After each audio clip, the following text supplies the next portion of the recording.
Let's just keep it a buck.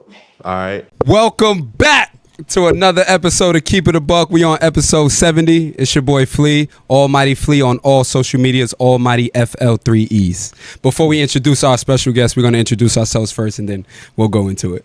Yes, we are back with episode 70.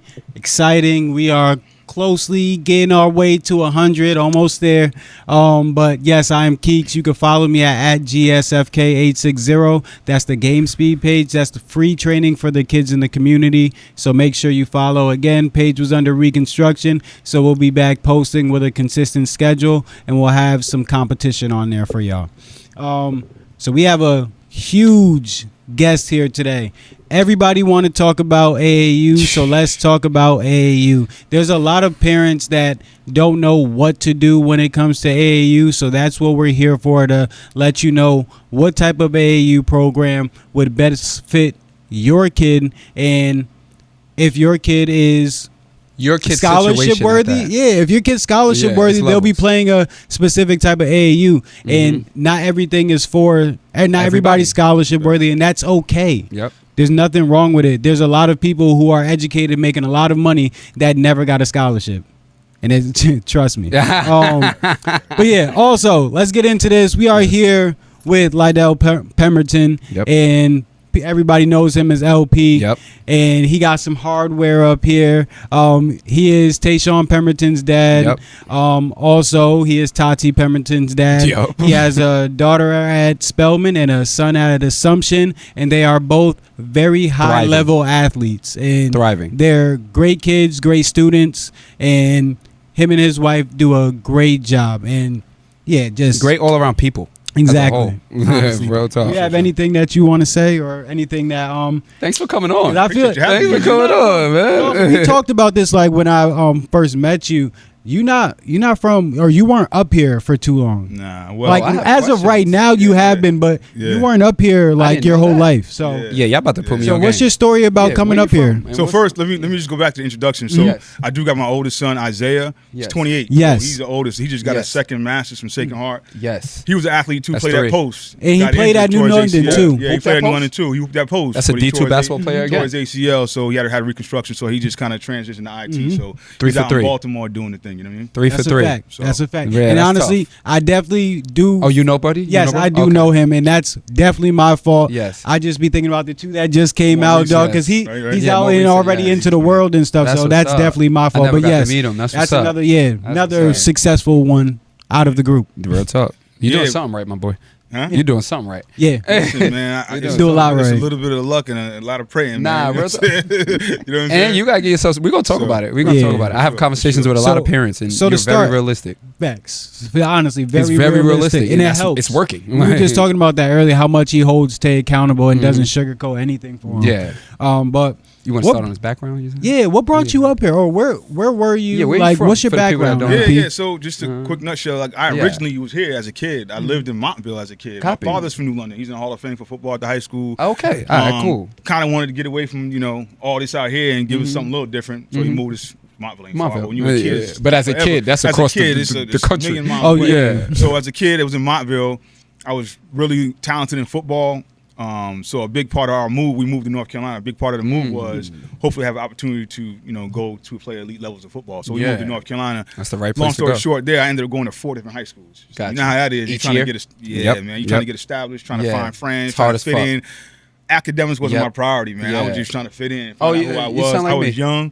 And I played football up to my junior year, but I wasn't eligible my senior year. I just wasn't. You know what I'm saying? So for somebody like me who's a football coach, right? That's a story I tell my guys because that's a real thing. Real thing. But went to the military because that was my option at the high school. My dad was one of them dudes like, you gonna figure the fuck out. You got to do something. You're not gonna stay here. You ain't about to say. Right? So that's kind of what it was. I ended up enlisted in the Army, so I was an infantry soldier. I ended up spending some time in Korea and Texas and Georgia.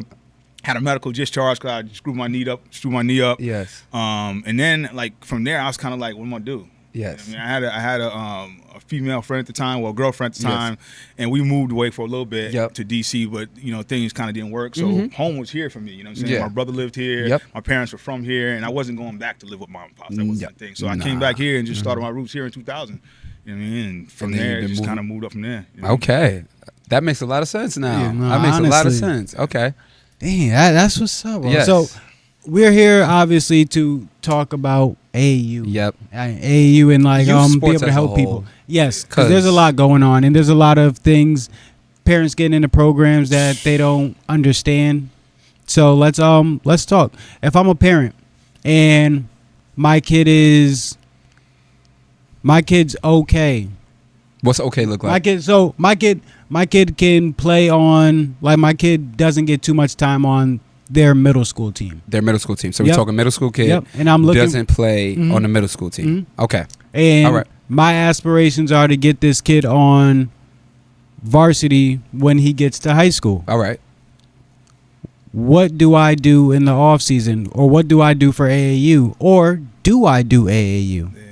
Yeah, that's a good question, because I mean, you see it now. It's not like back in the day. I'm gonna be 49 next month. So back in the day, we didn't have really AAU, City League. But when AAU came to light, if you played AAU, you was legit. Because there wasn't many AAU programs, you were legit, right? Thank you. So now, in a city as small as New London, 6 square miles, there's probably 5 AAU teams, right? There is. But what I would say is, if I'm a parent and I got a child that's playing and they're decent, or they like the sport, because I think at a certain age you really just like the sport. You don't know enough. In some cases, there are some who get it early. They see the light and they're like, this is who I'm going to be, this is what I want to do, and they love it. But if you have a kid that likes the sport, and this is one thing I would tell my son, like, there's a difference between in liking it and loving it, right? When you like it, you go when it's convenient, or when somebody tells you there's practice. When you love it, you're looking for it everywhere, and you're dragging your parents or your guardians 100%. To where you can go so you can play. What I would say, if you're a middle schooler and you're not getting much playing time, but you're serious about wanting to get better, I'll be careful about just jumping in to a lot of these AAU scenes. For one, because right now, a lot of AAU is money grabs. 100%. Right? It's money grabs, right? 100%. And if you're going and you're traveling and you're leaving on a Friday, and you got 2 games on Friday and 3 games on Saturday and 3 games on Sunday, for one, the wear and tear is brutal on your body. It's a lot of ball. For 2, how much are you actually learning in a span of 8 games, right? Have you put that much time into training and development to be able to go put that ability on the court? Because if not, you want to try to find that sweet spot. Like, do I have somebody I respect that either played the game or understands the game enough to put their hands on my kid and help them understand the basics? Because at a young age, it's really simple. It's fundamentals. It's the little things you see the Steph Curry doing, and you're going, well, he still really does that? Like, all the basic ball handling drills, all the basic shooting, like form shooting. That is where you want to be at. 100%. You want to find the sweet spot between that and being on the court. Yes. When I was young, like I said, there was no AAU, so I would just go to the court. And I would just run. And then older guys would show up. And eventually they saw that I was able to kind of not necessarily compete with them, but I could exist. I could stay on the court. Yep. And they would pull me in. So that's kind of when you know you turning that corner. But for a young guy, I would say, as a parent, for one, if you don't understand the sport, talk to somebody who does. But if you do understand the sport, be realistic with your child and say, son, this is where you're at, and this is where you're trying to get to. This is going to be the process. We're going to do a little bit of this training-wise. I respect this person. You're going to spend some time with him.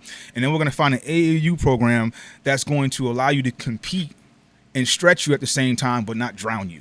You get what I'm saying? Because you can get lost on an AAU program if you go based on the title on the jersey. Right? I told my son all the time, like, it's not Division I or bust, because you can go D1. You can get on a D1 roster.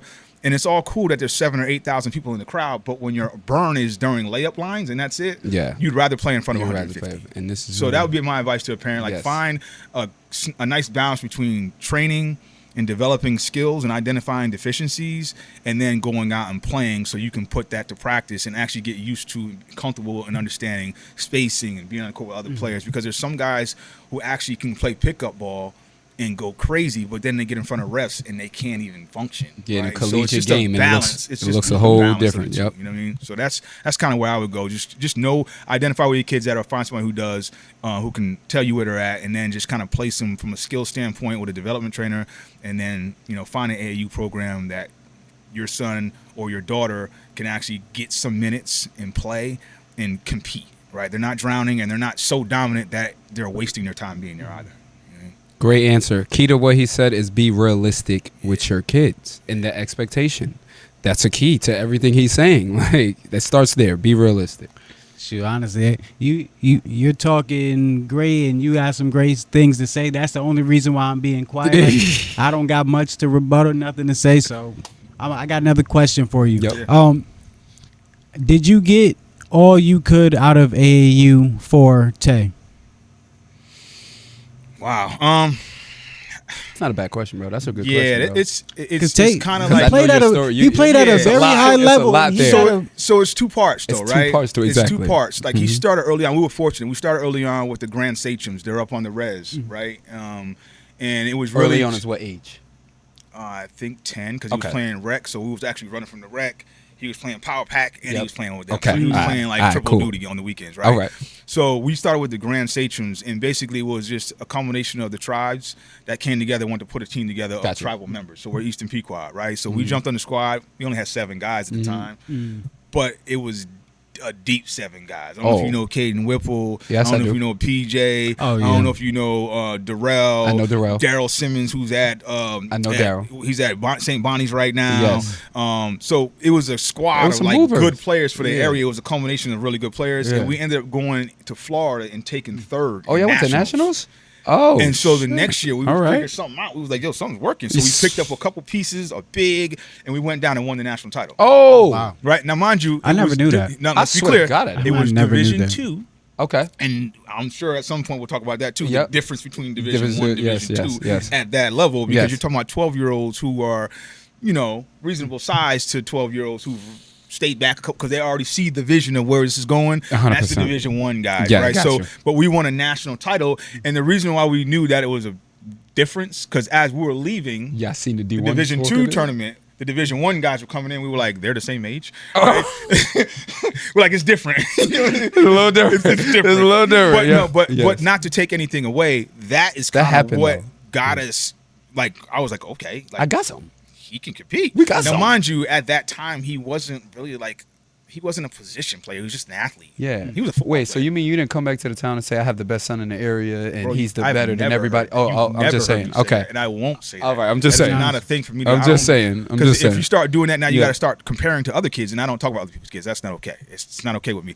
My son, if anybody's going to say anything, it'll be the people who've seen him play. I have my own opinions. If anything, I'm probably not giving him enough credit. Yeah, you know what I'm saying? Because I know what the levels look like. So I'm being realistic about kind of where he's at. But when we went down there and came back, it felt great because I was like, all right, he's seen what winning looks like. He's seen what competition looks like. It's not Division 1 level, but he knows what it looks like. And this is something that he enjoys doing. So we did that for 2 years with Grand Sachems, and that's kind of where everybody started like, oh, I'm too good for this small team. And guys ventured out and went different places. Yes. So we ended up, after that, 12-year-old, because at 13 he was going into high school already. Yes, he was. Crazy. Yeah. So same with me. Yeah. We got a call. Actually, it was Kareem. Kareem hit us up. He was like, "Yo, my man is looking for a point guard with expressions. We had played expressions. They were they legit. They were Division 1. Yeah. They were the ones going down after we left. We was like, "Word." We had played them. They bodied us, and I was like, "Yo, this is different." So they was like, "We need a guard." So we went up to Mass, took them up there because they were short a couple guards. They played well. They was like, yo, we got trials coming up in the fall. Come through. So that's kind of how we got on with expressions, because he went in and he impressed enough to get on. But at the same time, he was still 13, just turning 14. Everybody else is 16 because they all reclassed in middle school and then again their freshman year type thing. You know what I'm saying? So he was always a step behind. Is it safe to say Tay got comfortable playing up as a youngin? He absolutely got comfortable playing up. But this goes back to what I was saying about playing too much, because he would go play 2 games with the older guys and then come back and play on like little Tyson's team. Yes. Tyson's a little bit year behind. He would come back and play with them for 2 games because they need to win their chip. So they were like, yo, come over. Take over. We need come play. We need y'all. Come play. So Tay and I think Caden was old. They were too younger. They got to come play. So they would just go destroy that other level and win the chip for them too. So he got to play a lot of ball. So he played at a level where he was dominant, and then he played at a level where he was stretched. Yes. So it kind of gave him the sweet spot. The balance. Yes. Smooth. That's smooth. Flea, you got anything? Man, I just want to have a convo, bro. Everything you're saying it makes sense to why Tayshaun is who he is today. You know what I'm saying? Like, you're feeding him the right things. You're being realistic. You're not comparing. Like, how do you feel parents are in sports basketball right now? High school parents as a whole. Because it's like, they're getting in the way. If you want to be completely honest, it's like, is this about the kid or is it about you living through your kid? Like, how do you feel about all that? I can't be a critic on that because I was that guy for a minute. Okay. You always think if you know sports, you think you know better. Yes. Like I found like proud dad moment. Like, I was proud that my son was a starting point guard for the varsity as a freshman. Yes. That's tough. Like, granted, I can't take from nobody. Yeah, it was slightly year? It was slightly down year. It was a transition period where the guy that was in the spot was coming out and he wasn't really looking to do anything more with it, and so it was kind of like he was okay with sliding out the way and letting Tay slide in. Don't get me wrong, Tay had a great summer because he played a lot of ball. Yep. And he proved, like I said, he was going to play EYBL ball. So at this point, he proved. Chop saw him, and I heard a comment that was like, "Yo, Chop said he might start," and I was like, I don't know. Because he's young. You're going to go out there and have 6-7 turnovers a game. If anybody going to start a freshman, it's Chop. Yeah. But you're thinking, let's see how it looks when he's in the gym with them Let's see what it looks like, right? Because, again, he was only 5'8". He had no height yet. He was only 5'8". Yeah. But what he had was super confidence. Like he knew he was good because he played high level already. He always played at he belonged. There was already a difference. He was strong, too, and he played at his own pace. That was a benefit of him. We got great genetics, so early on he wasn't in the weight room on that yet because he's young.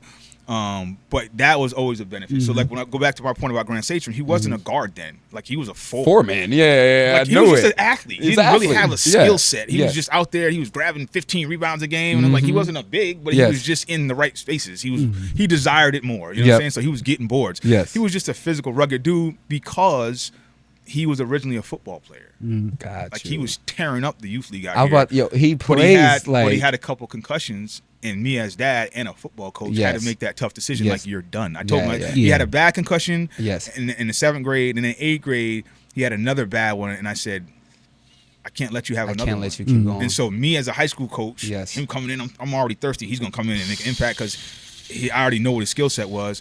But then I had to make that decision. We had our crying moment, and we had to have the conversation. I was like, you got to fall in love with hoop, bro, because I can't do this to you because right now you're going to hate me for it, and I'm hating myself because I know I don't want to have to do this, but I had to because at the end of the day, you got to have a future. It's a bigger picture. I can't affect your mind down the road, and you didn't have an impact on the decision. Exactly. So I had to make that tough decision. It was crazy because we went to Farmington. This guy actually helped design the protocols for concussions. And when I told him that he said, because there's no real science for, with less than under high school age kids, we don't know the impact. Yes. So when we went back, he was like, okay, he's all clear. He did all the tests. He's ready to go back. I said, well, we decided he's not going to play. Yes. He was like, that is the most incredible decision I've ever heard. Not Russia. He said, I usually don't give advice because parents just want you to get their kid back to sports. Yes. He goes, that's the best thing you could have ever done to your son. He goes, he's already been damaged. There's more likelihood that he's going to be worse than he would be better.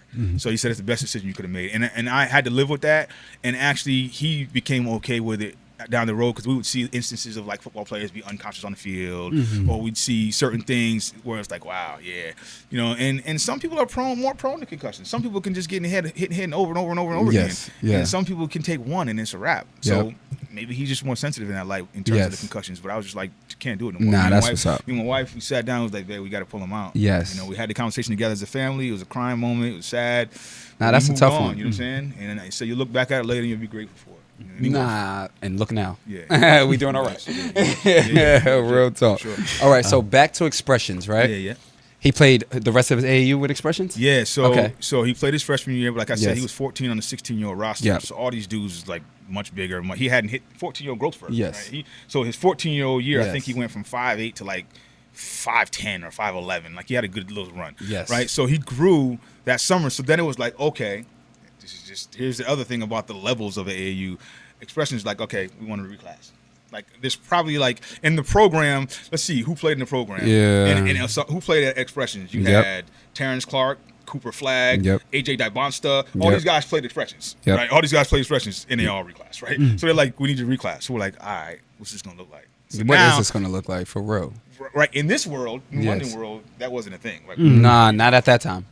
So to have that conversation with my wife, she was like, nah, he ain't leaving. He ain't going away this soon. He's too young. I was like, hey, I get it, but if this is a big part of his life, we got to make the decision that's best for him, or we got to pull out of Expressions because he's not going to be able to compete. He's not going to be able to stay. He's not going to make if he doesn't reclass. If we don't, you know what I'm saying? Because it's that competitive. It's realistic. Yeah. And again, I know my son's levels. Yes. But I also knew he had deficits that would be exposed at that level if he didn't work on it, or if we didn't put him in a class of kids that were his age where he could compete. 100%. Right. So going in his sophomore year, we started having conversations. or the schools, because what Expressions does is they take their teams to different prep schools to practice in their gyms, and then oftentimes the coaches see kids, they're like, he reclassed yet? And that ends up being a school they go to because that kid that hasn't reclassed yet, and they end up getting a kid. So we went to St. George's in Newport, Rhode Island. They're AA. Got it. And they're not AAA, they're not Putnam, they're not St. Thomas More, but they're playing against Worcester Academy. They're playing against a lot of the big dogs. Like they play some big dogs. So their coach took an interest in Tay, and he started looking at him. And next thing you know, he was secretly popping into one of the high school games, sitting in the back. I'd see him like, what up? You know, I didn't want to sabotage make it hot. Nothing. Make it hot. Hot in there. Yeah. But then I come to find out, assistant coach Arnie that was on the staff, they went to school together. So they used to coach together. They used to coach together at Brown, I think it was, or something like that. No, at CCRI, something like that. Okay. Like, oh, man. So then they would see each other in the gym, start talking.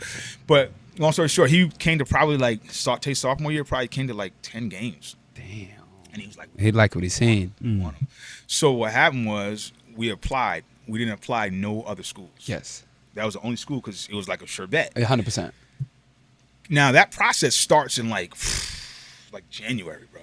Like matter of fact, maybe December, January. Yes. So that's the other thing. Like you want to get no prep. It's an early process. Now some of these PGs you can do last minute stuff, but like general preps, the process starts early because there's so many kids that want to go there. Gotcha. Right. So he was like, all right, do the paperwork. We did all the paperwork. We got to get all our transcripts, letter of recommendation, all this stuff. So we did all that, and then we end up coming down to decision day, and we get a call from the coach, and he's like, listen, I'm sorry, but I just got contacted by my AD, and the basketball team had just came off winning the ISL.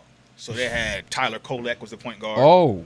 Tay was Tyler Kolek's replacement. Oh, shit. So they had Tyler Kolek. They had Taylor Bowen, who was the big. He was ranked 35th in the country. So Tay was going to come in. Tyler Kolek that went to Marquette? He's on the Knicks right now. Yes. Tay was his replacement. Oh, shit. Okay. So we ended up crazy, right? That's nuts, So what happened was Taylor Bowen was going to be the big, and Tay was going to be the 1-2 punch. Kind of like not for nothing. I don't need people to get all crazy. Don't get relax. I don't even go relax. there. I get what you're saying. Chris was playing with Andre. It was kind of that kind of thing. It was like, oh. So I was like, wow, this is crazy. So what happened was AD was like, listen, y'all just won the ISL. You got all this great basketball's doing great. We got this one scholarship left. Now, mind you, $70,000 school per year. We wasn't paying for it. We're not paying for that. It wasn't $8,000. It was nothing. We was like, we want him. Come get it. That's kind of how they work. So what happened was the AD was like, we got to get that scholarship to football because they had a down year. So we got the last minute call that I'm sorry, we can't come. He was very apologetic. I love Coach to this day. We stay in contact. So apologetic. And so we came back to the L. And unfortunately, that was the COVID year, right? His junior year was it was. Yes, it was. You know what I'm saying? His junior year was COVID year. It was. But, I mean, I'm sorry, sophomore he played, but then going to junior year, that was the COVID year. So they had that. And he got that back, right? So we applied again. He assured us, he was like, listen, I know what we kind of like, we got to apply some other schools. So we can't just. We're not about to do this again with y'all. Y'all running. It came down to, we got the call. They was like, yeah, he's good. We looked at the paperwork. It was like, we got the call from the coach. He was like, does that work out for you? I was like, I don't see no numbers. So, it works out for us. You know what I'm saying? It's great for us. There ain't no extra math on there. Free. Yes. You know, and he had put the work in already, which was great. So by the time he showed up on campus, he was already ranked #1 in the state. Because it's in Rhode Island. You're right. Because he got to play NEPSAC that summer with the team. Got you. So he had Adam Finkelstein, the ESPN writer. Yes. He's from around here. Yes. So he goes and he's seen Tay and did a write-up, and they automatically put him to the top of the list. He was #1 in the state of Rhode Island. Boom. So he came out. So that's kind of how that hit. That's so fire. He already had like lights on him. He already had coaches willing to come to work out see what's going on. Yes. You know what I mean? So we made the move. It worked. We ended up getting him up to school, but the downside of that was, from a competitive standpoint, their team, Taylor Bowen had a falling out with the coach, for one. I don't even think it was a falling out. I think it was expressions going, bro, you're ranked #35. You can't play AA ball. So then he ended up leaving to go to Brewster. You know what I'm saying? So Tay showed up. He had a 6'10" big, but he was like a 6'10" big with like pterodactyl arms, and he wasn't a true big like that. So we didn't have a big. So it was like 3 guards just trying to facilitate, and the league is super competitive. So they had they were a little bit above 500, but it wasn't nothing crazy. But he got so much out of the season because he started, played a lot of ball, great experience, competed. You know, it was good for him. Good for him. That's what's up.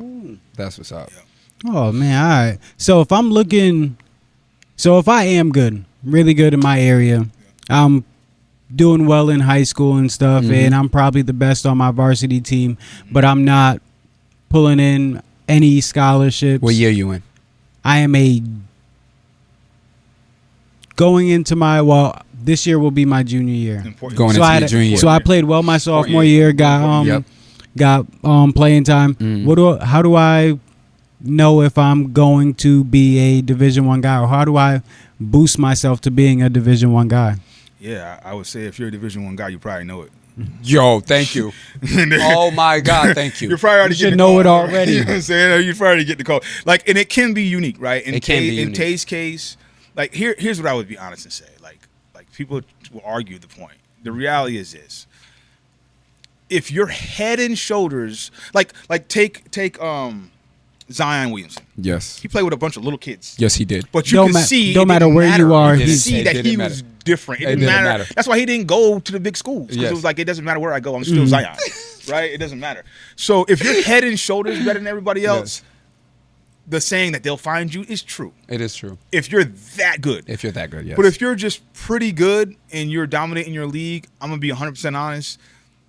There's not many D1 coaches coming to ECC, and it's not a knock on the ECC. It's just that they have to look at you and see you competing in their conference. And if the biggest guy on the court is 6'2", it's kind of hard to see how you're going to attack the basket in your slasher versus a 6'10". Against a 6'10". You know what I'm saying? So just being realistic with comparisons. Yep. That's what I would say. So the way you would do that is, for one, if you're that good and you know that you're just not getting the light because of where you're at geographically in high school, make sure you're on a competitive AAU program, because that's where the exposure is going to be at. You know what I'm saying? You're going to be, because reality is coaches aren't really going to high schools no more. They go to the high school once they're locked in that he's our guy. On the play already. We know we want them. Now we just got to see him face to face. Exactly. Other than that, they're not just traveling. There's too many highlight tapes and videos you can send. And these coaches got thousands of videos in their emails. They don't got time to be flying around the country to see one kid. So they go to AAU tournaments where there's 200 kids in one gym.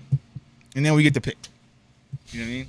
All facts. So if I'm that kid, I'm in a high school that's in a small market where they're not getting a lot of that visual, and my kid is that much better, not because he's just bigger and he's more physical, but because his skill set, his athleticism is just through the charts, and we just happen to be in a space where we can't leave or we're not leaving, but we want to do something special. You got to get with a competitive AAU program that has the exposure that's going to put you on a level where people can see your talent.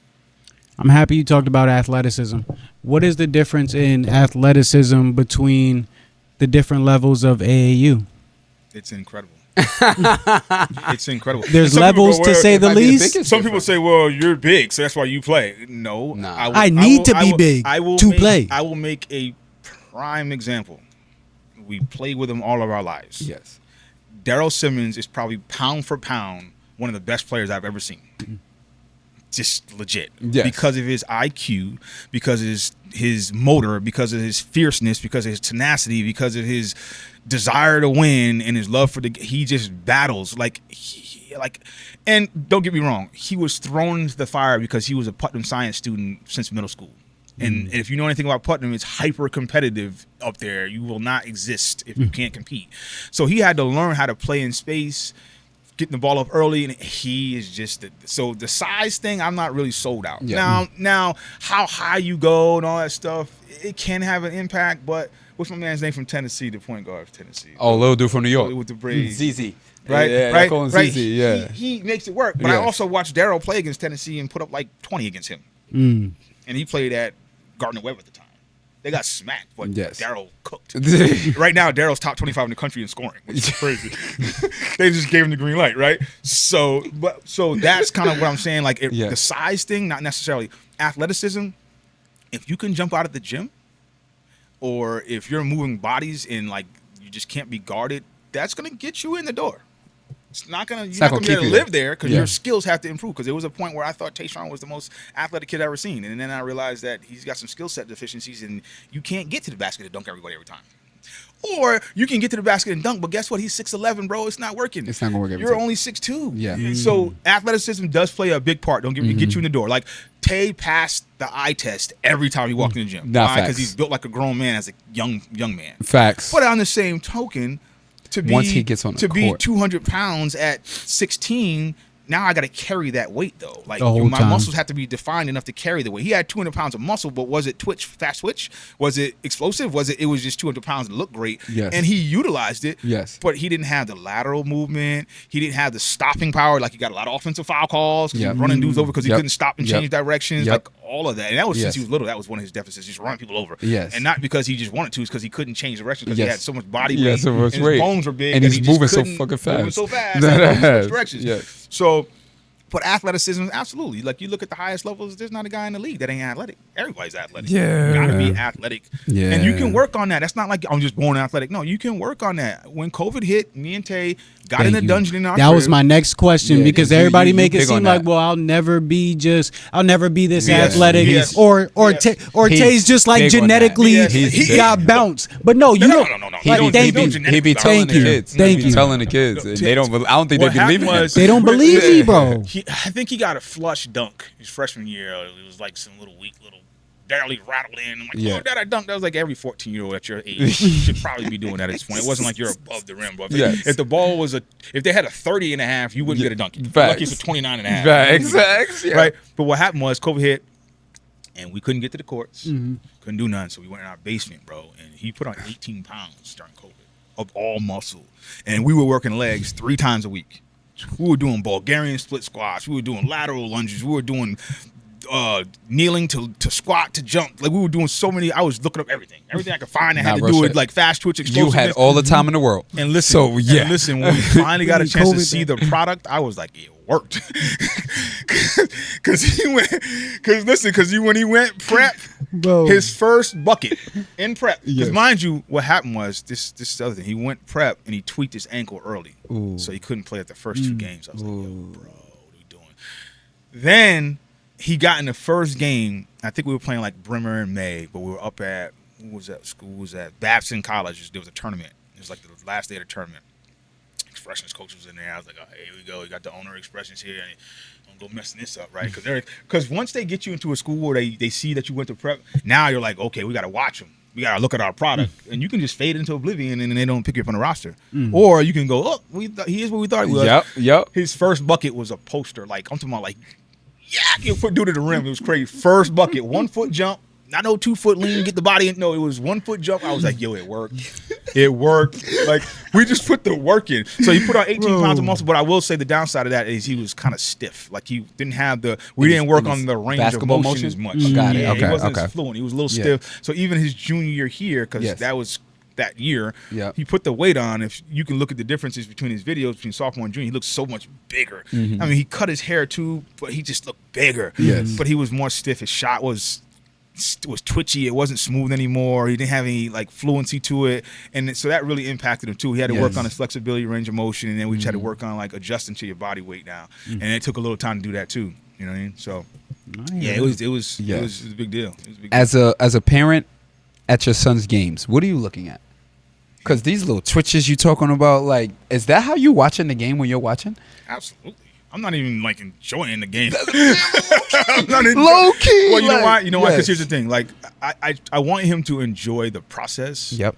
But you still have to have like your sights set on where you're going. Right? You can't get stagnant because then you get comfortable thinking. And then you get comfortable thinking you're him. A season passes you by and you didn't fell to the bottom. Yes, and you just get jumped. So when I go to the games, I'm looking at stuff like how quickly you transition.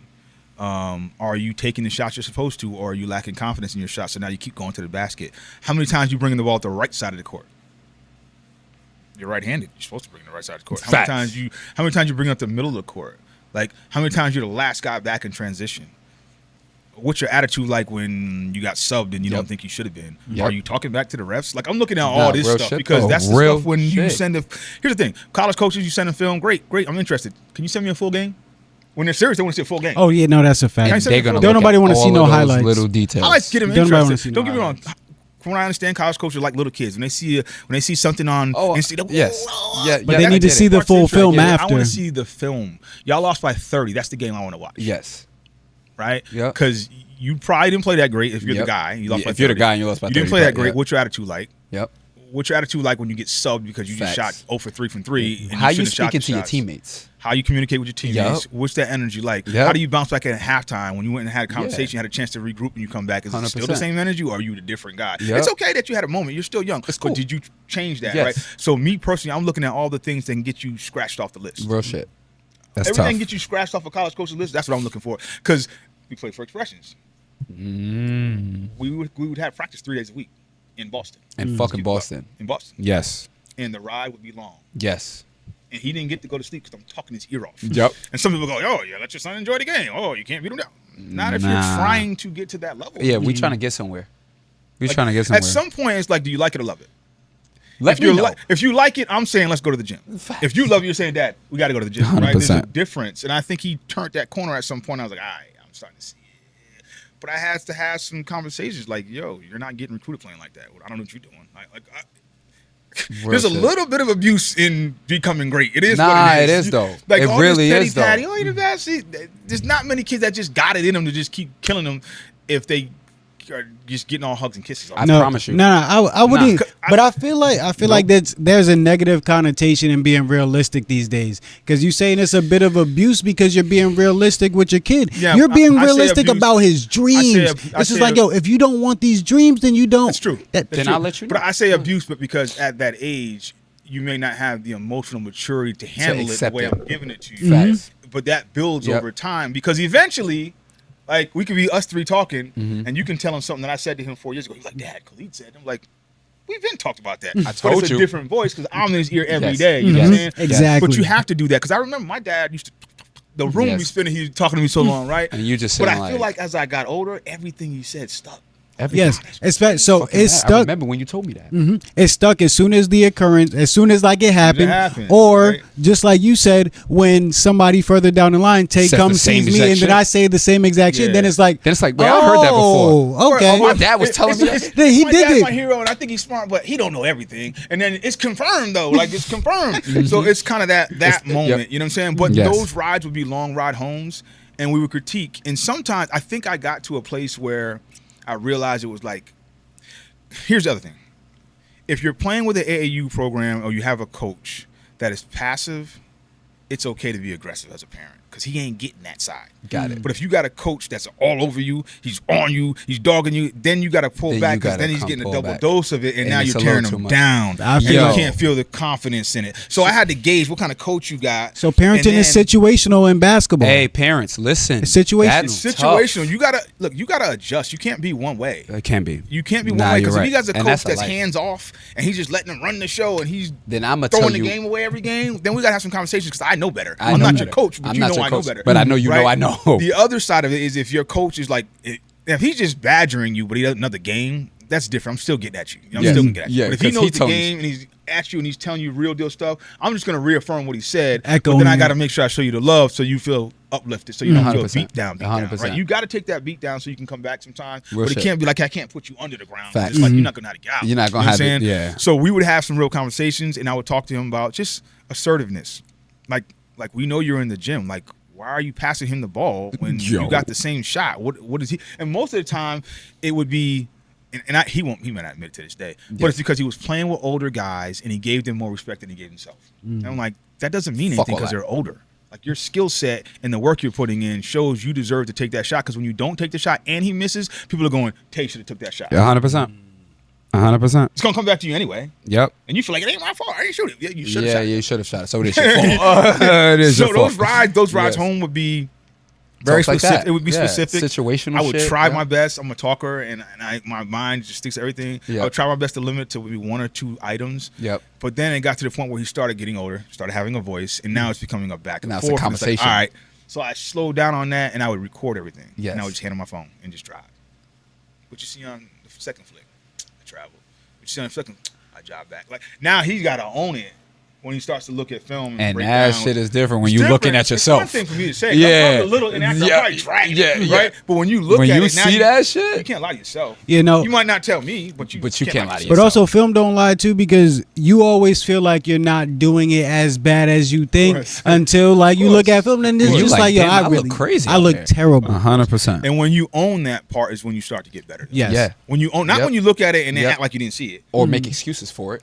Oh, because no. What can you control? You're right. What can you control, though? So that's a big part, too. That's 100%. A huge part. What can you control? And again, you did a great job at that with Tay, because every time something happens, no matter what the situation is, you ask Tay, I've never heard you say anything about Tay not having a good year because his team or because his coach. Or coaches. I never heard that. It's no, ever. You didn't do this proper, but that's why you're like a scientist when it comes to his game. It works. It was always, first of all, you're an extension of the coach. So Facts. You're a coach. So I can't put it on your coach because maybe you don't have the experience he has, but you understand what he's expecting. You understand what he's expecting, so and you're the one on the court. And secondly, if you're allowing, right, we used to go back and forth sometimes because he would let like a forward bring the ball and they turn it over. I was like, why are you letting him bring the ball to the court? What do you want me to do? Go run over there and take the ball? Yes, that's what he said. Yes. And I would say Daryl does. He hated it, right? Because that's his boy. Daryl would run up and get right in front of the guy and be like, here, give it to me. Right, he would hate that, right? And I know comparison's horrible. You shouldn't do it, but I would do it because it made. It would make him annoying. It would annoy him. Bro, you got to go get the ball. Like stand in front of him, like right in his face. Nah, literally. And everybody in the gym will know that you're supposed to get the ball. Because if you don't go get it, they're gonna go, why didn't Tay go get it? I said they're gonna think that anyway, guys. Exactly. It's okay that you go get it. That's your job assignment. As a 1 or a 2, you need to go get the ball. Hey, bro, if it's gonna be your fault anyway, go get the ball. Exactly. I'm not about to get it in trouble for like. If he was off ball and playing the 2, and we're inbound and the guy's playing 94 feet in his pocket on the inbounds, why are you running down the court? Come back and get the ball. You're a ball handler too, right? So things like that, like just him taking ownership, though, I think is what made him better. Like, it's I know easy it is. A lot of young guys want to make the excuse, and that's everybody. It's not a bad thing that you're doing that. It's hard to like look inside, right? It's hard to own. But you need to. But you have to. I'm tired of this shit. You needed that. Like, who's going to just tell you? Because I don't care what you say. The film don't lie. And I had that conversation. Film don't lie. So we had really tough conversations. But I mean, to this day, he'll tell you, like, I'm so grateful because he knows that it had a positive impact on kind of where he's at. I swear to God, it does. Yeah. You know? What do you think about my fault, Phil? No, you're fine. So, say a kid, right? A kid is having a bad situation. I'm not naming no name, but this is New London High. It's normal. Yeah. Like New London High School, and mind you, I'm not from around here, so I come from a cloth like that, like where it's like, yo, you get held accountable. Nobody's sitting here telling you it's the coach's fault, it's your teammates. Here, it's the coach's fault. It's everyone else's fault.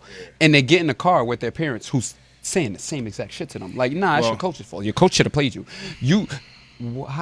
How do we deal with that from a coach's perspective? You get what I'm saying? Like, what are we supposed to do with that? I don't. It's hard because I just retired from coaching football for 21 years. It's so hard, man. It's hard, right? You don't want to tell your kids that your parents they don't have the right to talk to you. They're your parents. They love you enough where they're going to give you feedback. Yes. But I would say is, though, like, if everybody listens to their parent, then we're fragmented, right? If we're going to do this thing together, we got to buy into what we're saying. Yes. Because the parent that's in the crowd is saying, shoot it. They don't know what we worked on. Y'all don't know the play we're trying to run. Y'all don't know where he's supposed to be at. You don't know that stuff. So we just... And everybody is about their kid. Everybody wants to see their kid do well. Their kid. And they cheer for the other ones, but they're looking at their kid because they want to be able to brag about their kid. And that's just what it is. But realistically, parents need to shut the hell up. Thank you. And just watch the game, right? Look, after the fact, like I would talk to my kids. Yes, go for it. I wasn't going to play myself if I didn't know what I was talking about, though. I wasn't going to burn an hour talking to him about something I didn't know what I was talking about. But if I'm at the game, and don't get me wrong, I would, at his high school games, I sat like higher up. Yes. Because I was yelling, but he wouldn't hear me. You know what I'm saying? He couldn't hear me. You know what I'm saying? Because I knew that I had an opinion. You knew your Not about the coaching. It was about his effort or what he wasn't doing that I knew. Because we always we can see our kid at their best. So we know what the standard should be. Yes. Right? So that's why I was trying to keep that bar there, but I'm not your coach. So I can't tell you what to run and how to do it and when to shoot it. And that's not that. Now, if you have a wide open shot and any coach worth their salt knows if you're a shooter, you should be shooting that shot. Then I'm going to say, why didn't you shoot? And if he goes, my coach doesn't want me shooting, okay, well, fine. I don't agree, but that's what your coach tells you. Yes. It is what it is. But I would tell parents, go to the game, be a fan. Yes, watch your kid, critique him afterwards, do whatever most parents do. But in the game, like I was at a football game week before last, and somebody was watching the game. They're like, yo, and their kid's on the sideline. I'm like, yo, their kid's looking up right there. I'm like, yo, you're destroying your kid right now. That's what I deal with. Because if I'm the coach that sees that, you get flipped on. So bro, get out. Who was it? Somebody told me. What? Was it Millsaps? I forgot who. One of the coaches told me that when there's parents in the crowd, I will tell the player, go tell your parent to be quiet or you're not going back in the game. That's Millsaps. Sound like some Millsaps. I respect it. It might have been her, maybe not. But go talk to your parent and let them know if they don't stop yelling, you won't come off the bench. Straight up. They can't coach you from the stands. They can't. They can go get their coaching certificate and come get on the bench and help coach. That's my thing.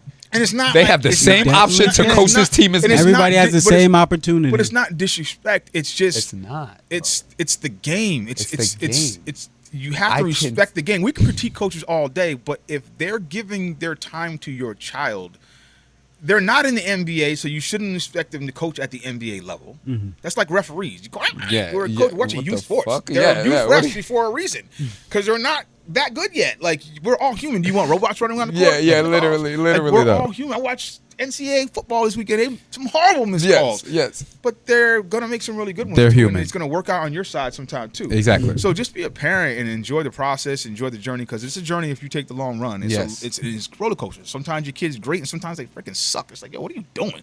You know, you have great conversations, then you second guess. Did I give him too much credit? Because he looked like garbage. Like, just enjoy the process, 100%. But be there for the process, I would say. Yep. Be a part of the process. Yes. But just let your coaches coach. Let your kid tell you what the coaches expect, and then give him feedback based off the expectations he has from his coaches. That's the best thing you can do, because we got to build unity. There's too many kids running around when they're not happy, leaving schools, going here. It's because we don't have unity, right? Mm-hmm. We're listening to too many voices instead of the one that's in the locker room. Like, we had down seasons at the high school for football, and I would say, listen, nobody's on the practice field with us.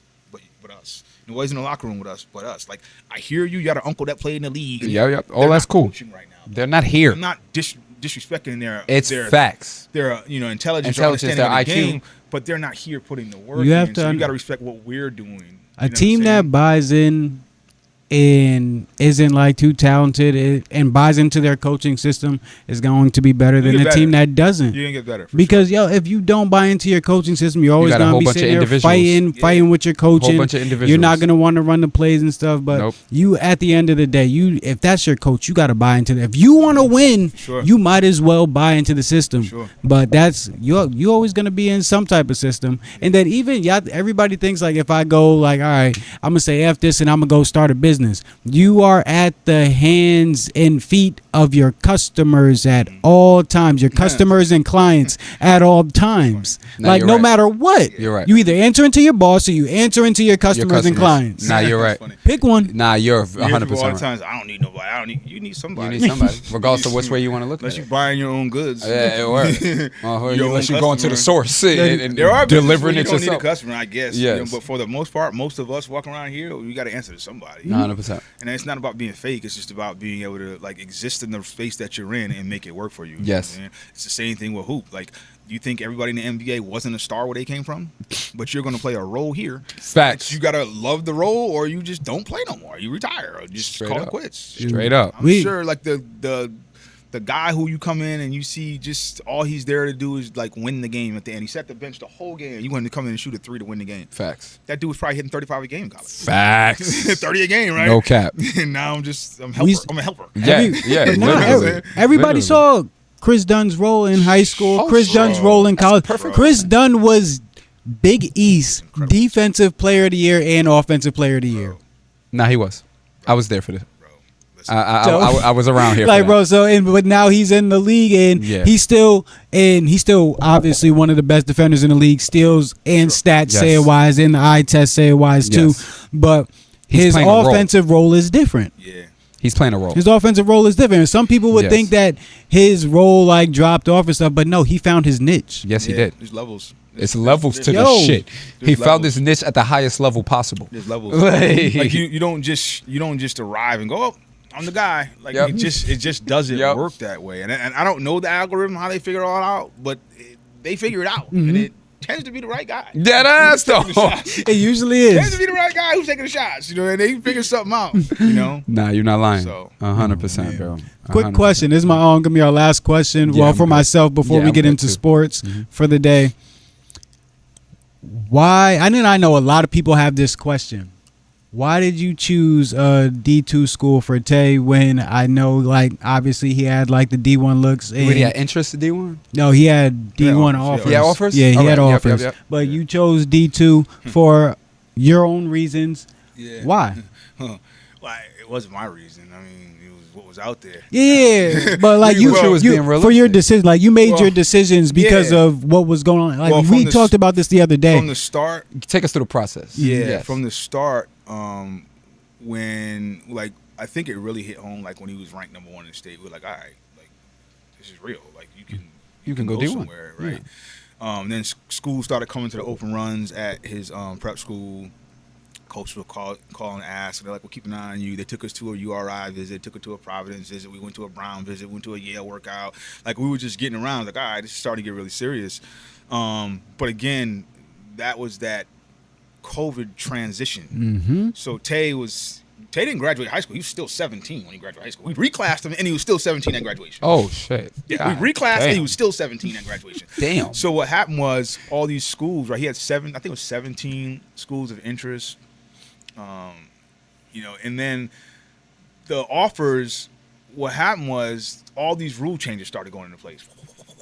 Now we could start getting kids that, are already in college and transfer over. So we started getting calls from school, and they're like, we had Lehigh, right? It was dope because we were at the school. He was like, Dad, Lehigh I know what you're about to say. Watched me work out. Went and worked out. When he went up, had an individual workout. The Lehigh coach flew in from Lehigh. I was like, oh, this is real, right? So he watched them. We sat in the room, made a full ride offer right there. Bang, full ride offer. So this is the other part too. Wow. In today's era, if you have that happen, take the offer. Because unless you're a 4 or 5 star, which Tay was not, like, you can lose them offers. You can lose them. And you might not get a whole lot more. Yep. Right? Just because the way the layout is now. Because they can go older now. We got the offer, and we waited. We like, we're going to go kill. We're going to go kill. And then all these offers going to start coming. And he played well. Don't get me wrong. But the landscape was changing. Yes. You know what I'm saying? So now this transfer portal news, and then guys were coming from higher and then going down to lower levels. And then there was a lot of lateral moves. So then we made the call. We finally, I think we made a call. We didn't make a call and take this offer from Lehigh. You know what I'm saying? Yes. The call, they were like, yeah, we went with the portal. We got an older kid over here. He's 22. He's going to transfer over. So, we know you're going to land somewhere great. That's how that conversation went. Boom. Rick Pitino, it is. And it was like, well, we can offer you a preferred walk-on now. And I was like, what? What happened to the offer? You know what I'm saying? Like that kind of stuff happened. We started getting letters in the mail. Older. Everybody started going preferred walk-on. They're going older. Right? Pay for your first year, prove you can exist, and then we'll give you a scholarship. Because we got this 22-year-old that we seen average 10 at this level already, so we're going to bring him. And the other thing is, I think the thing that sat well with Tay is we had talked about it from the very early days. Like, you don't close a door on no level. D1, D2, D3, I don't care who it is. You don't close the door because you don't know what's going to happen in that process. So, and we kind of felt it like after when he didn't get the reclass year. Yes. Expressions was like, all right, well, we're going to need you to play for the premier team. Not the EYBL team. We need you to play for the premier team, like a holding pattern until you get the reclass. So when that happened, Daryl came into the program. And he became the point guard for the 16U team when that was going to be Tay's spot. He didn't get the reclass. And they're tight. It wasn't like a competitive thing anyway. Yeah. But it was prime time for him. He just came off a national championship year, 38-0 year with Putnam Science. So he was the point guard over there. So he came in. It was like, it was perfect time. He slid in. So Daryl was rocking out.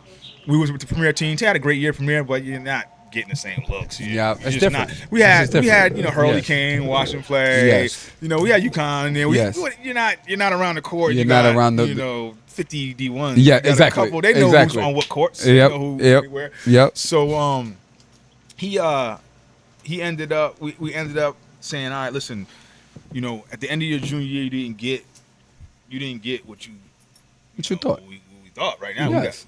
Honestly, we had nothing. Yeah, so you got some decisions to make now. You went from having to. So then it was like, Cass was like, well, you could always go do a post-grad year. And I was like, that's what you want to do? And then it was like, well, why don't you just play AAU again? I said, after your senior year? He goes, bro, there's so many kids that got to do that now because they don't have schools. Most kids didn't play AAU. I was that kid. After their senior year. Yeah. We're done. Once my junior summer it's over. You're done. I'm done. Yeah, I was good. So we played AAU. And the summer of his junior year, we were out in D.C., 60, 80 teams or something like that, big gym, courts everywhere. And we got picked up by, because it wasn't with Expressions anymore. You're done after your junior year with Expressions. We was done. Yo, facts. Right? We played with Metro Boston. Some dude, he was cool. But we went in, and Tay was like the guy. So he was like, we're going to build a team around Tay. So Tay went out and played, and we were in D.C., and a man from Assumption was in the building. He was like, yo. We was actually in between games we eating, and he came and was like, yo. Matter of fact, Garvin, McAllister. He came and was like, yo.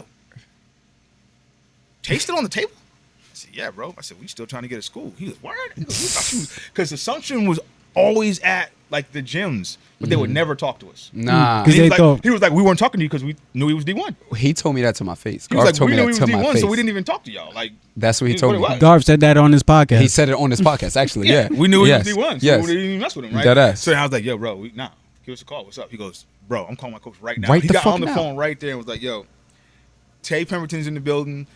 And all the teams here, he's the best available. Yeah, legit, right? So he said, you should get a call, like, da, da, da. Right, great. You know what I'm saying? So we ended up going to Assumption for a workout. And we do a lot of college. We did that. We went to, all the different schools we went to. They put, like, 2 chairs in the middle of the court, and then the coaches are down the other end, sitting down and having their little conversations while you're working out, running with the team. And he went, and this is after we went to, like, now we're already, I'm not saying we settled because – like I said, there was no level too low. We went to Central Connecticut. They worked him out, and he killed. And they were like, "Oh, we want you to be on our scout team." I was like, "What? Why would you even come here for a workout for you to offer us a scout team? What was that? What are you talking about? Right. Scout team? What are you talking about?" So we ended up going to Assumption workout. He absolutely killed during the workout. You could see the coaches down there, like high five and like, we got steel. You can see it. You can see it. So then we went downstairs. Coach Foucher, great dude. He just offered a full ride right there and then. What was crazy, because he was like, "We got a red shirt." I was like, what? He's like, yeah, we got They had a point guard at the time, the light skinned dude that could shoot. Yeah. So they was like, well, because we got 17 guys on scholarship, something like that. Something was 17 or 15 or 14. So whatever their max number was, they had on scholarship. Damn. So I was like, all right. So then when he said, I'll give you some time to talk about it. So me and Tay went home and talked about it that night. We was like, listen, bro, you can get your master's in 5 years because they'll keep you here. I said, you can I didn't even think about that. Develop this year and come back as a redshirt freshman and actually destroy, and then you never know what it looks like. What it looks like after that. So part of the fact was we didn't have anything else except for all the preferred walk-on statuses, which we weren't doing. We're scholarship at this level. I don't care. We're scholarship. I know that. No, you're right. So we took it. He went to Canada, preseason ball. He got to play because it didn't affect his red shirt. Killed. Came back, was like, yo, Dad, the coach wants to talk to us. I said, what you mean to talk to us? He goes, yeah, he wants to do a Zoom call. I said, a Zoom call? So we did a Zoom call, and he was like, yeah, Tay's too good to redshirt. I said, what about all the scholarships you got? He was like, yeah, we got a couple of guys that are injured. They probably went back to later in the season. We got a couple of guys that were in the redshirt, and so we're going to figure it out is what he basically said. He said, no, he's going to redshirt. I'm real with it, too. I'm like, all right, this is our career, bro. We can't just benefit him. We got to benefit us. True. I said, you're giving him a redshirt year, bro. I said, we're not interested in giving him a redshirt year for 3 to 5 minutes a game. That's just not really. You're right. He says, well, we have anywhere from 20 to 25 minutes a game, depending on how he plays. So Tay was like, yo, Dad, we're going to play this for 20 minutes. Yo, let me get out there. I want to play now. I want to play now. So he went with it, and even in that year, like, he had to sit for, like, the first 5 games. Because we had a preseason game. We played URI. Yep. Came down, like, the 3rd possession and, like, took a charge by a 7-footer and landed on his tailbone. Ooh. So he had a tailbone bruise.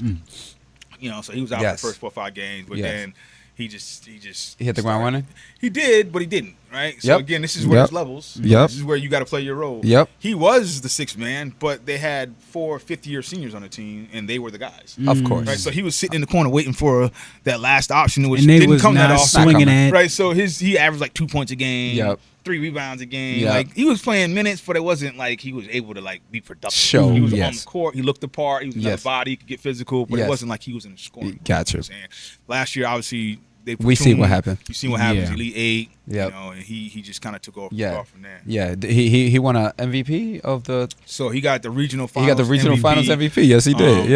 Averaged 19 a game for the regionals. Through the tournament. He had a 27-point game. But he killed because his free throws. He was like, the first game, I think he shot 16 free throws, and the second game he shot 14 free throws. Like, he was just going crazy because he was attacking the basket. I told him, I said, your 3 is not clicking right now, bro. Like, you're wasting. I know coach wants you to take the open shot, but if you're wasting possessions, confident, bro, at least take a dribble and take a mid-range. And his coach, he said, well, coach, I want to take a mid-range. I said, that doesn't make no sense. I know. Okay. All right. Get to the bucket. I'm not telling you what the scheme is. But there's somewhere in the play where that your allows game you to slash and attack the basket. 100%. So he did that. Figure that out. Became really assertive. And then just kind of like in the transition game, he was just really assertive, and then just put him on the line a lot. And he was able to, like, really have a successful, So, LP, tough. I appreciate that, bro, because you said, not just you said, but you told him, find out how you can do this within your coach's offense. It's not F the coach's offense. You didn't say that's a bad coach. It's not F the coach's offense. It's you have to do this. This is how you gonna play. In the game is not the time to get better.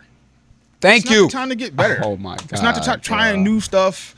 do what you know is going to help your team and help you stay on the court. Facts. Because you go out there and go 0 for 3 from 3, you're getting yanked. You're getting yanked. I don't give a fuck who you are. Like, he's a starter, but you're getting in yanked. the tournament. And the way their team worked is it was 5 minutes in, 5 minutes out, regardless. Whether you're playing well or not. That was a little frustrating because you'd have like a 10-point run in 5 minutes and then yank them. I'm like, what are we doing? But it worked, though. You know what I'm saying? But at the same time, like, you could shoot your team out the game for that 5 minutes, and now you're sitting. Now you got to find your confidence while you're sitting on the bench. Which and is come crazy. back in. Now you're trying to force stuff, and it can become a bad situation. It comes a mental fucking test now. A mental game. Yes. You know, I just wanted to, like, just real quick. Though, go for it. Back to my original point about, like, if you're serious about your kid playing, you've got to put them in a position to stretch their game, right? So when he played with expressions and even at his prep school, he was being stretched because he was playing with players who were better than him. Yes. But he was in the gym or we wouldn't have existed. Yes. At all. Yep. But listen to some of the names he played with. Either on the same team or in the same program, which means expressions, all grades practice with everybody. They don't just go with your 9th grade team. Everybody's in the gym at the same time. You're training together. You're working together. You're getting bodied by the best players in the country, or you're growing. Terrence Clark. When he got there, Terrence Clark was in the program. Yeah. AJ Dybonsta, he played with. Monas Vazilis, who's in the league for right the Bulls. Now. Taylor Bowen. Yep. Des Claude, close friend, played with Xavier, USC. Now he's at Washington. He'll probably be a lottery pick next year. Yep. Darrell Simmons. Yep. Gavin Griffiths, who was top 25 in the country at the time. Nigel Jones, who just left there, is going to Georgetown. Played against AJ Dybonsta in league. Played against Jalen Duran, whatever his name. Jalen Duran, yep. What? He played for Team Final. Problem. Played against DJ Wagner. Kyle Filipowski put up 27 against him. They played in the same conference. Yes. They put up 27. Just him and his twin brother, 2 6'11" dudes. Yes. Which was crazy to be in that gym that night. Yes. Right? Kayvon Mulready. Got picked up by Providence, but when Cooley left, he went to Georgetown too. Okay. Trey Norman, who was at Worcester Academy, he's at Marquette right now. Kerr Tang, who was at Michigan State right now. TJ Powers, who was at Worcester Academy, went to Duke. Parker Jones, who was at Worcester Academy, he's at Colgate. Jalen Harrell, who just left there, and now he's going to Providence. Like, these are like guys you're going to see in the league. Yes.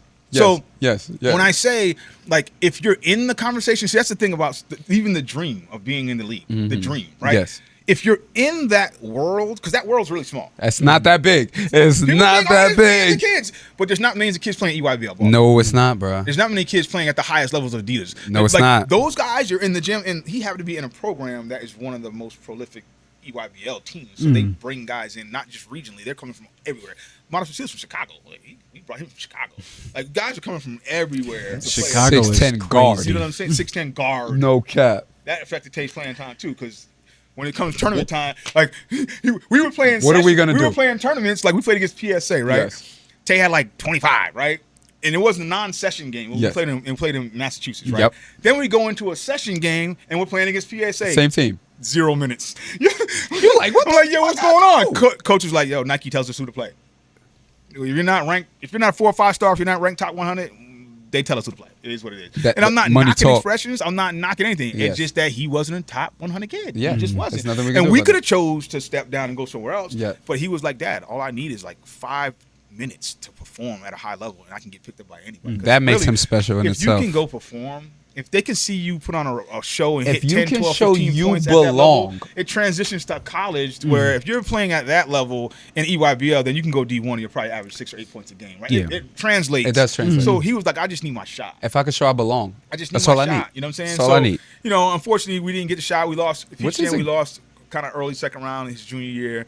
But at the end of the day, we wouldn't do it. We wouldn't go back and do it any different way. Yeah. We do it the same way because he was able to be stretched, and a lot of times seeing it can make you a believer. It's one thing to watch it just on TV.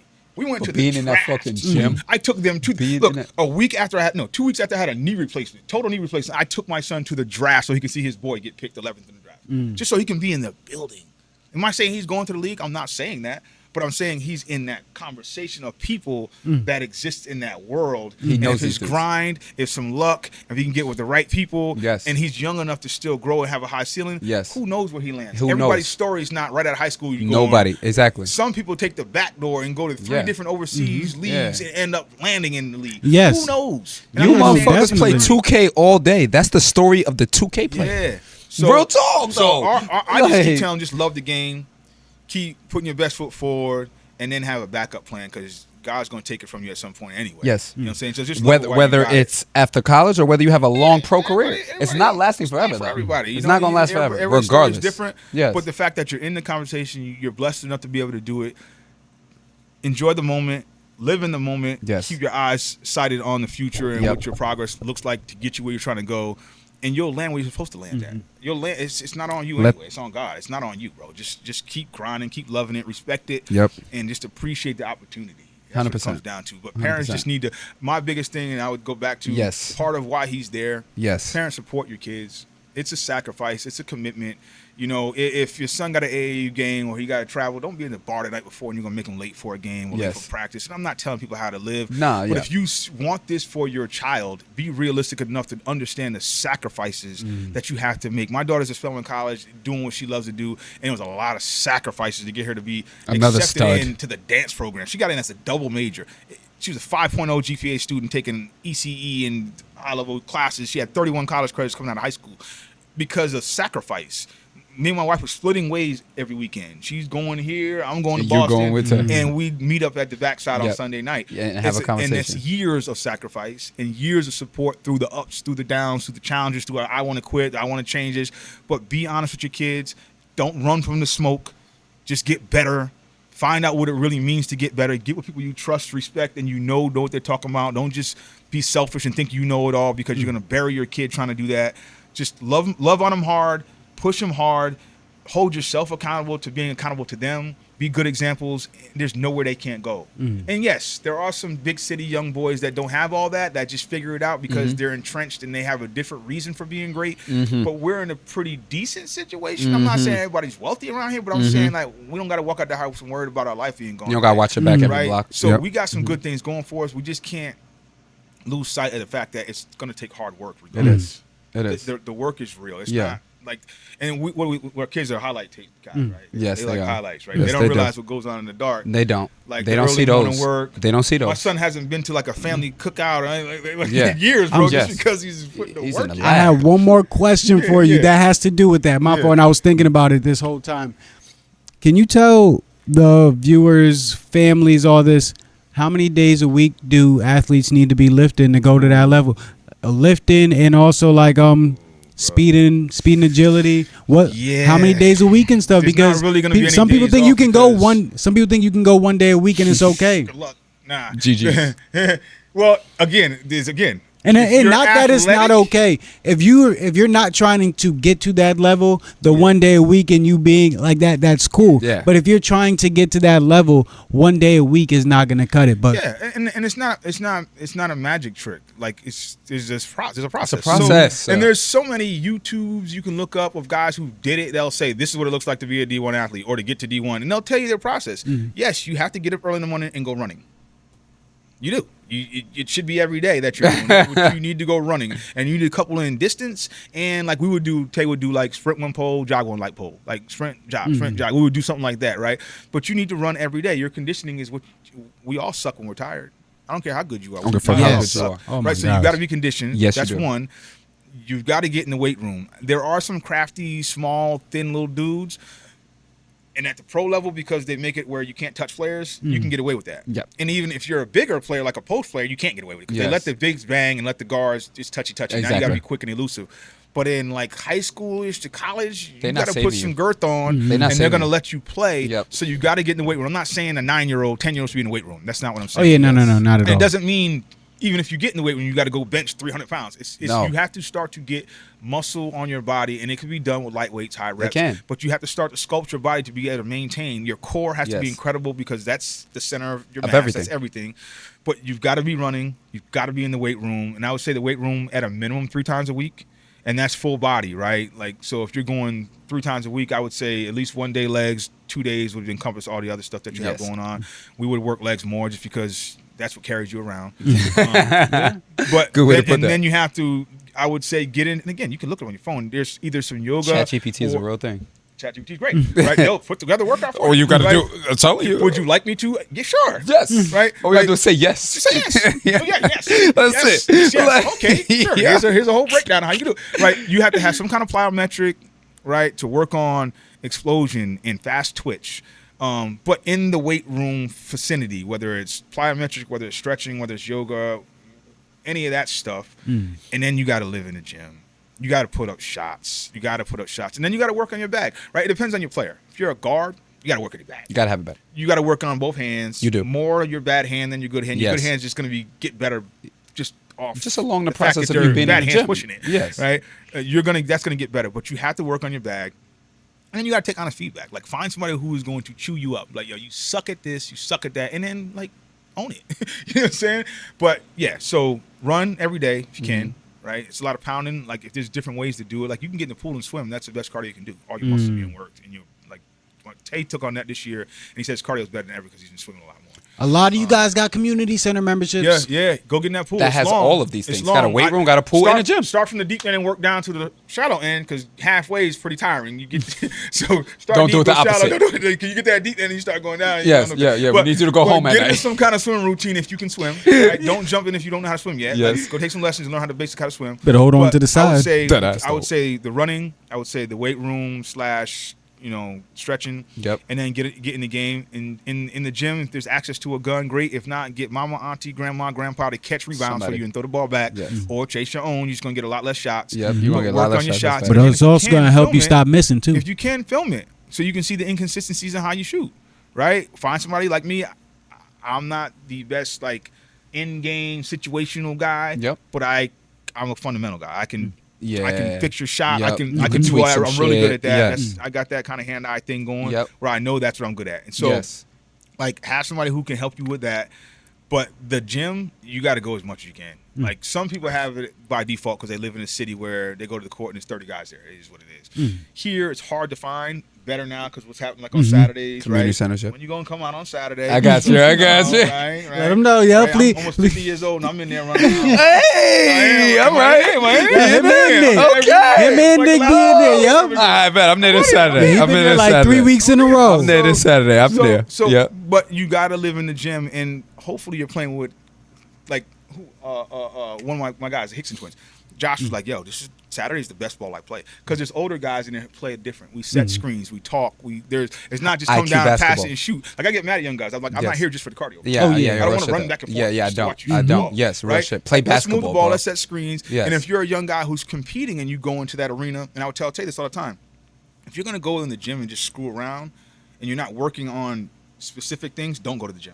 Because you're going to develop bad habits. First of all, nobody in the gym is really guarding you. Nope. They can't keep up with you. They're not more athletic. So it's not about them. It's not about dominating. It's about you getting the spots where you know you need to be able to pull up, off the dribble, off the catch, certain angles, my straight line or am I arcing it? What am I doing? Can I work on what I've been doing in the gym repetitiously? 100%. That's what you need to be doing. But if you're trying to go somewhere with the game and you really see it as an opportunity and you believe in your heart you can do this because you have it within you to push it, you got to live in the gym. You have to live. Your body is it. It is. Everything. It's your temple. It's it is, everything. bro. And that comes down to rest. That comes down to eating. I'm not saying we all have access to the best food because young people don't buy their own food. But you can determine how much of that you eat. You ain't got to keep just dogging junk food.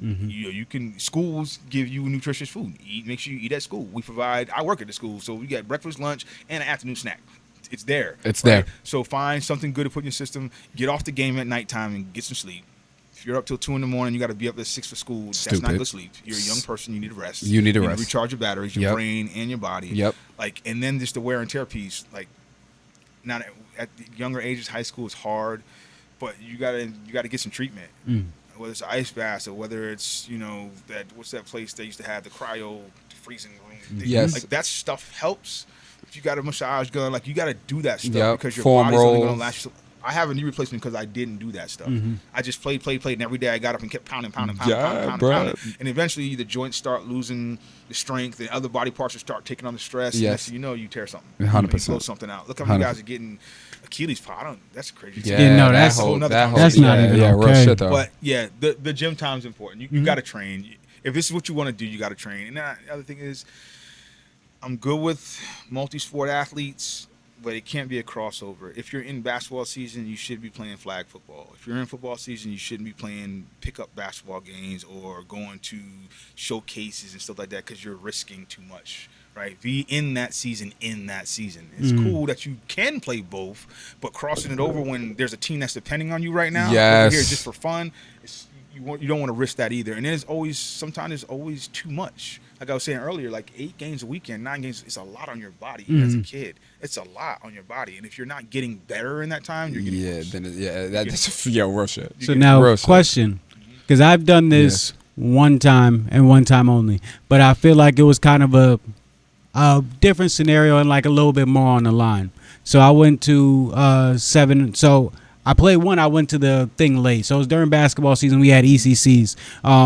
We had a full weekend for 7-on-7 at Rutgers, and it was with Team CT. And we had like Stephon Diggs was there, all that stuff. Yeah, I went to Jersey. And playing with Cochran and stuff. So we had like some elite guys. Like Casey was there. Like we had an elite team. Everybody on our team either went D1 or D2, right? So, but when I went, I made sure that I missed the first day because we had our playoff game. Wasn't missing a playoff game, and football was my main sport too. I didn't miss the playoff game for basketball, and I made sure I went. And then I went to Jersey the next day. But I definitely could have risked injury during that season. But football was definitely my sport, though. Opportunity based, though.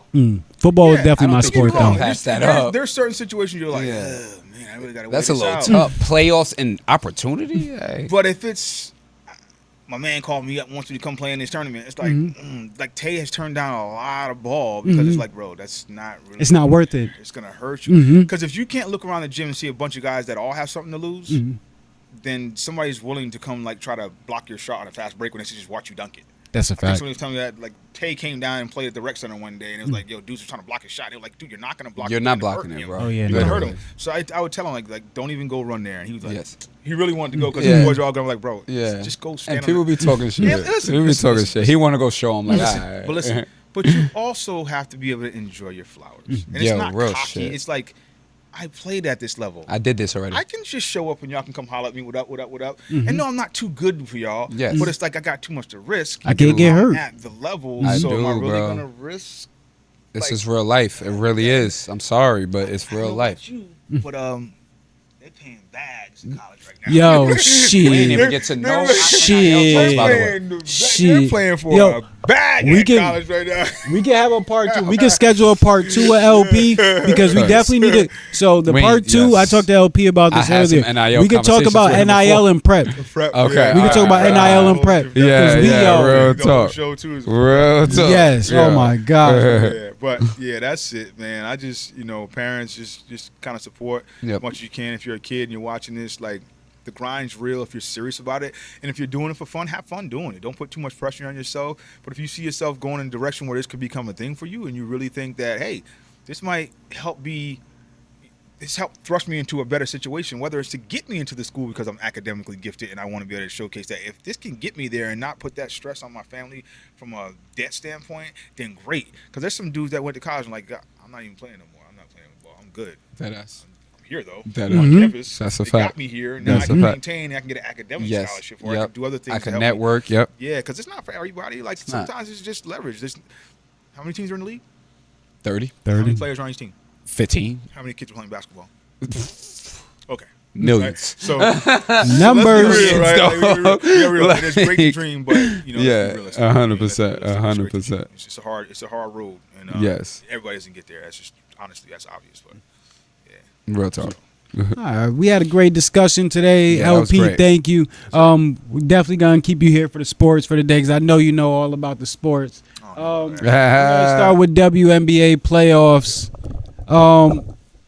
I predicted this last week. I don't know if you noticed, Flea. I know you like WNBA. Liberty's out the playoffs, though. Yes, they are. Liberty's out the playoffs, and I thought that the Mercury were gonna beat them. I don't know what it was about like Alyssa Thomas and them. I just felt like they were a better team this year. Stewie was hurt throughout the season and was hurt throughout this playoffs as well. But I don't know. I felt like the Mercury had a different fire all year. That was a bad loss by the Liberty. To be honest, their coach is fired right now. She doesn't have a job. Yeah, they fired their coach. But AT does this shit. Like she can galvanize anybody. You feel me? Put AT on with 4 other chicks. She's gonna make the best out of her situation. So I'm also not surprised, but that's a bad. The Liberty can't lose in the first round. That's bad. Yeah. But yeah, that's my take on that. That's my take on that for sure. Yeah, did you watch WNBA LP at all? I catch it, but not enough to be to have a real conversation about it. So I don't want to do the disservice to it. Yep. Nah, I hear you. I hear you. Got you. So we got So for WNBA, to go off your Liberty thing, that they dropped off too much and they shouldn't be out in the first round, bro. I said this last week. I think that's where Reese is going. I think that'd be the perfect landing spot for Reese. Ooh. Coop even said like the fashion capital part, but then also they don't have a marketing tool over there. I like that. They only have like hoopers, and that they've been great and they've been winning championships and stuff. Stewie been putting up numbers, going to the playoffs and stuff, winning championships, but there's no marketing tool over there. Nah, it's really not. And then also you got Stewie and her both grabbing rebounds, and then they can both interchangeably bring the ball up the floor. The other one's outletting and going up the floor. And then also she can learn. I think so. Okay. She can't stay. And not that she can't stay, but she's too valuable not to start. Yeah. She's too valuable not to start. For Angel to go there, John Crow will have to be gone. Yeah. So, John Crow's yes. Yeah, that makes sense. That makes sense. Okay. I think it would be. I'm not too mad at that. I know she's done in Chicago. She's going somewhere. Yeah. So we got to figure it out. I don't know if you know about the situation. She called her teammates out in a post game. Said I need to play with better basketball players in all reality. Yeah, ever since then, the franchise and her has been to rap. How do you feel about that, LP? Calling people out in the media. Do you think it's necessary in certain situations, or do you think that it's never called for? You mean as a player within your organization? Yes. No. Yeah. We had that talk in the locker room. We could talk about it, in the office or whatever. But again, it's like I was saying earlier, that we're in this thing together. People on the outside are not spending the time in the gym with us. So why should we throw this at them just so they can have an opinion? Literally. Right? Because ultimately it's within our organization. Facts. If I'm that person and I feel like I'm able to have that voice, I should be able to come to you and say, yo, you're not, right now, we're not doing this, right? We're not doing that. But I don't need to share that with the world. If I do that, I'm trying to make a statement. I'm clearly trying to say, hey, I'm available. Other than that, what am I really getting out of that? Yeah. Because I went to the media, we played better because she called me out. No, that's not how that goes. She called me out personally in I the think locker room. I think that was the point. I don't think the point was. She tried to? Yeah, I don't think the point was for the camaraderie of the team. I think the point was to get get the hell out of Chicago. Nah, that's what it looked that's like. The way I could, she ended up apologizing and all that, but it was here's the over. thing, right? Like a lot of things are knee jerk. A lot of things, if you catch somebody in the wrong moment, they say things. But from the time the game ended, from the time you left the locker room and went and sat down at the table and did the interview, you had a chance to process. You did. And think. And recognize that what I say actually matters. And I'm going to say this in front of the cameras. Yeah, it's different. It's bad, yeah. So the Fever are obviously still doing well without. They're playing the Aces. They're up 1-0 right now. They're doing well without Caitlin Clark. Yep. Does this say more about how good the Fever are, or does it say that Caitlin Clark? Should Caitlin Clark be there? Because they do better without her. What's going on, Flea? Because I know you're a big Caitlin Clark person. I think she's really that in real life. Well, on the road, she can't shoot the three though. On the road, that's never came up on this podcast. Okay. And listen, again, I'm not. Okay. I don't know it to be dangerous, but I do recall watching it. That's what the stats say. Over 30 on the road. I'm like, that was true. There's no way. That was true this year. That was true this year. But other than that, that was very true. That was very true. Next year we're gonna talk about that again because things are gonna change. I'm sure it will. Personally, and I have things to back this up. I had a bet on the Fever to win the championship this year. Okay. I thought they were gonna be this good regardless, whether she was on the court or off the court. The fact that they're still doing it without her is cool. They're not gonna beat the Aces without her. And then what we gonna say then? But do you think they would beat the Aces with her? Yes. Would she matter? Yes, in my opinion. I feel like that's tough to say just because they have not played better with her all season. Nah, not this season. Yeah, not so this season. I feel like it's. But I felt like she was hurt this year. Because you think she didn't have time to get adjusted? Yeah, I think she was hurt off the rip, and they just shut her down. And I think that's what ended up happening. And Bonner wasn't in that situation. I think by the time Bonner was getting out of there, she was already starting to get hurt. Bonner never wanted to be there. Let's talk about that. With her on the court, does the shared responsibility that's carrying the weight now, do they have the same responsibilities if she's on the court? Everybody's responsibility goes down because she's on the court. So you think she carries that load? I do think so. You think she carries I think they showed that we don't need to put this load on Caitlin. I think they thought they had to. So now going into next year, I think this all makes them more dangerous because now her role changes next year. You think it should be? Okay. That should not depend on her to do. They depend on her to do everything, make every decision. They should not do that. No more. She has the ball in her hands like all the time. Yeah, Kelsey crazy Mitchell percentage is of the time. legit. If she didn't show y'all, she's legit. Oh by yeah, now. yeah. Do Kelsey you feel Mitchell. like because she's the face of the league that coaches were resistant to say don't take the logo shot every time? I'm just saying that I watched her shoot some shots. So I was like, what is the point of that? Like, Yes. Why are we doing that? And it's not good for You the think, like, her actual persona winning was the like, all right, just basketball. gotta let her do it. Yeah, I think Do so. it. I do think so. For the marketing I can of the agree game, with that. it was necessary. Yes. I think Because- so. I mean, no, they put the crown on her. Don't get me wrong. Yes. Like, they put the crown Off the before rip. she showed up. I was like, oh, Off the rip. Carry the load. Off the rip.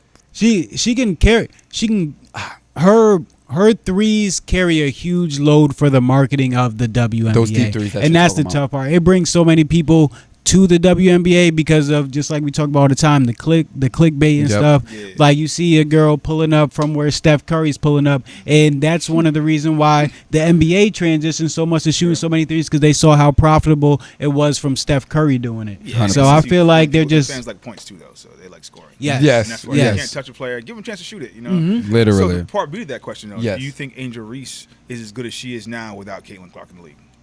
Without the comparison? Yeah, without all that chatting they doing and giving her all. I think Angel Reese is better without the comparison to Caitlin Clark, because people try to compare them from two separate positions, and a lot of things that Caitlin Clark does well, like shooting and then like finishing and stuff, that's not really Angel Reese's game. Angel Reese is a point forward, and people don't understand that. I guess I'm asking, like, do you think she would have as big as a chip on her shoulder and she would be playing as intentional as she is if she didn't have that? That other comparison. I don't think so. Okay. I think she would. Angel Reese is a winner. She is, though. She's I a give her winner. that. She was a winner. She won multiple championships in high school. She won championships in college. Because of that. She was tired of hearing about her. She was like, I'm great too. But honestly, to a certain extent, like the media trashes her. And people trash her along with the media to make it worse. Yeah. They really make it seem like somebody who is at a professional level is not good at what she does. That shit is crazy. That you make someone, she's the one off rip. She's the greatest rebounder in WNBA history. So she's the greatest rebounder. 500, something like that. Yeah. It's crazy to say that so early, but she kind of is. Greatest rebounder. Is the greatest rebounder ever. Literally. I'm gonna be honest So already. she does that, and then also people, again, you could tell people don't watch basketball, because once you actually watch a full game of hers, you realize that she grabs the she has some rebound skills, and she's she pushing doesn't and have to shit. give the ball to a guard. Nah, she's pushing it. She grabs the ball and she goes up the court and she She's starts the making offense. That's why her guard, forget her name, I don't know why off the top of my head. Last year's guard? No, this year's guard. But her guard, she averages a good amount. Like, that's her other like good player on the team. But she works off of Angel Reese coming up the court and starting the offense. You talking about Rachel? Is it Rachel Banham? No, it's Light-skinned black girl. Oh, okay. Shorter, and like she's a shooter. Yes, she's a shooter, and she works off the ball. Yep. And she's like either, I think she's a point guard, but she works off the ball because Angel Reese, and she does great working off the ball. Yeah. So again, I just don't think that they're putting Angel Reese in like a good position. Like, so you got Kelsey Mitchell, who's obviously killing without Caitlin Clark, and whether she's there or not, they're in the playoffs. And then you also got Aaliyah Boston over there. Yes. And then you got the girl who's tough over there, who be scrappy with everything. The 4-man. Yes. Dog, so like they have full pieces. You're telling me if Angel Reese was surrounded by that, like, she wouldn't flourish? Yeah. Like, if Angel Reese wasn't able to just get a rebound and then start her offense and then give it to Kelsey Mitchell, that wouldn't be smooth? Yeah, that's smooth. But then it's also playing to your stars. You got to play to your stars' assets. If your star is not great at taking their back to the basket and turn around and finishing, that's not what but you have a big that can start your offense and grabs every single rebound, that's something you got to play to. And she facilitates well. Yeah, she does. I do give her that. Yeah, I just feel like she gets a lot of disrespect, and like you have even young kids saying like Angel Reese is trash. Angel Reese can't do this. Like she's young girls that want to be in the WNBA. Yeah, that's AAU 12-year-olds, 13 years old, coming on TikTok getting interviewed saying, yeah, Caitlin Clark definitely over Angel Reese. Angel Reese is bad at basketball. My parents said Angel Reese don't know nothing about basketball, but that get back to the parents though. Yeah. Y'all got to make sure y'all know basketball too. You're going to tell a kid not to watch Angel Reese because Angel Reese is bad at basketball because you're watching clips? That's a little wild. That's crazy, yo. But yeah, I just don't like the slander of professionals, period. Yes. Yeah. But that's why I hold Tay in such high regard because Tay is one of those guys. Tay is as high of a level basketball player that you're going to see from this area. And we say this all the time. He's the standard for this area. To me personally, he is. I don't care for what y'all talking about. If you're not that, then you need to reevaluate who you think you are in this basketball world. And it's from his It's from his regiment. Yes. He passes the eye test. He's freaking killed and been like unstoppable at the Division II level this past year. In the tournament at that. That's in the best the tournament.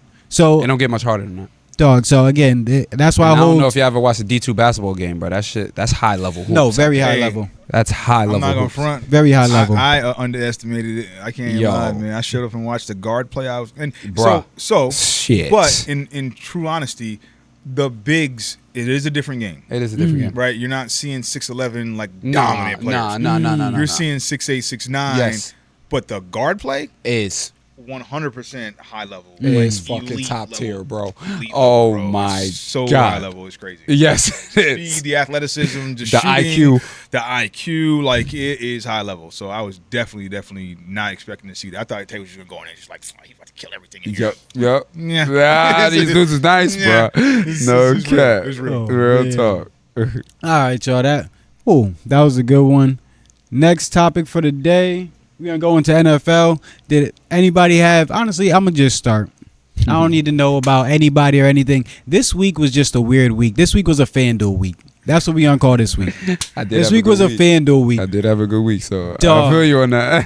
Green Bay lost. Shout out Coop. Coop's not here to give y'all his rant about Green Bay, but Green Bay lost. Cowboys got smacked. Slow down, bro. Well, you a Green Bay fan too? I'm a Cowboy fan too. Okay, I was hoping you I'm a Cowboy fan too. So can we agree that our DBs are just ridiculous at this point? We gave Caleb Williams his first good game of the year. Now he's over here paying his nails on the sideline and stuff, and we looking crazy. Y'all seen what he posted about y'all?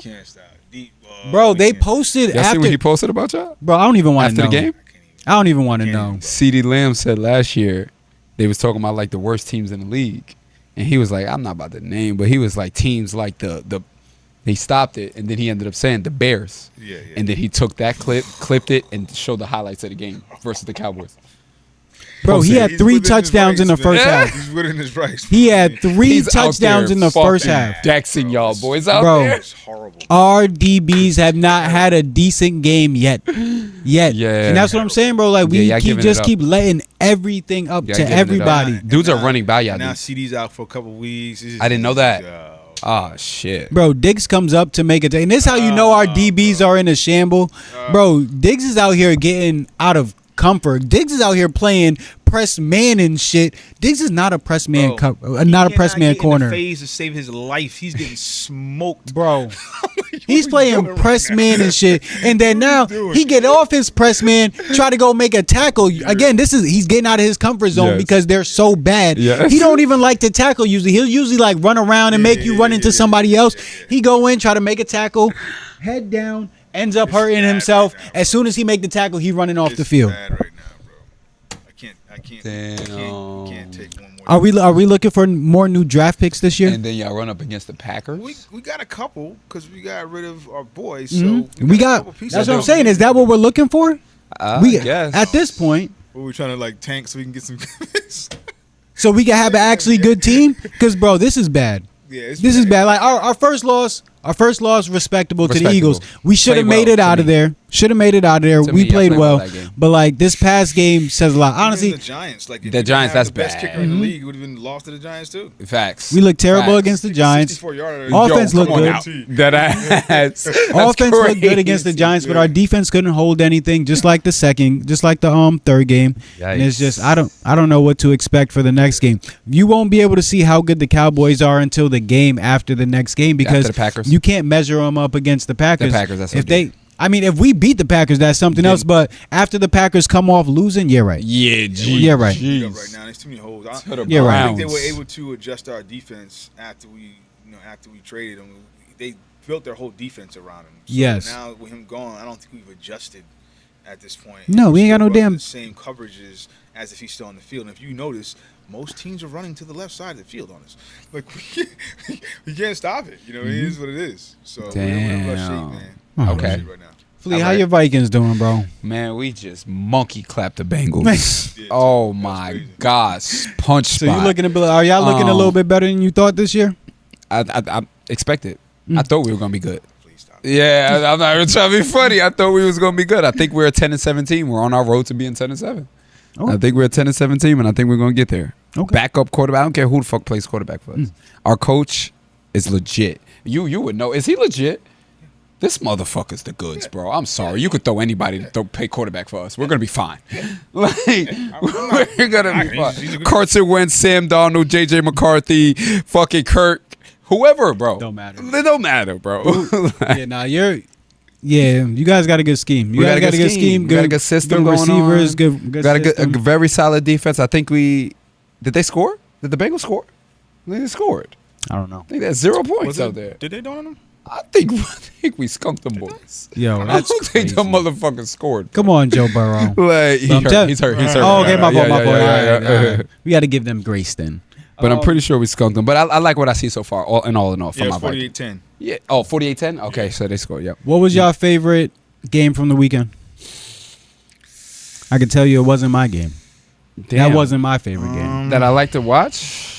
Shit. Oh, the Eagles game was tough. Oh, shit. Eagles game was a great one. Like that didn't happen. I love the block field goal and the run back by the 325-pounder. Me too. And they said how he lost 40 pounds and he wouldn't be able to do this last year. You know what's even funnier about that? Jalen Hurts said he knew he was going to do it. He came up during his interview. Dude's getting interviewed. Jalen Hurts said, I knew you was going to do it. I knew you was. I knew you was going to do it. Like you. That was good. Perfect timing, but no, that's I would say that's the game of the week for me too. Going into the year, I liked Baker, but I wasn't as big because people are saying Baker's better than Jalen Hurts. Like Baker should be the top 5, the 5th quarterback in the top 5. I was never on that, but this motherfucker has been walking dudes down all year, bro. Yeah. He did it 3 straight weeks. He's walking everyone down. He did it again. Yeah. So who'd you compare him to? I can't say none. He's still not over Jalen Hurts. Thank you, but that's what I'm saying though. Everybody is a what can you do for me now? We're talking about 3 games, and I respect the top 10. He's top 10. We got 3 games, and we're talking about Jalen Hurts' last 3 years. Thank you. Are we crazy? Who won the game again? Came from behind. I seen Twitter. Twitter was going crazy. Oh, this is the guy who y'all think is top 5. This is walked them down 2.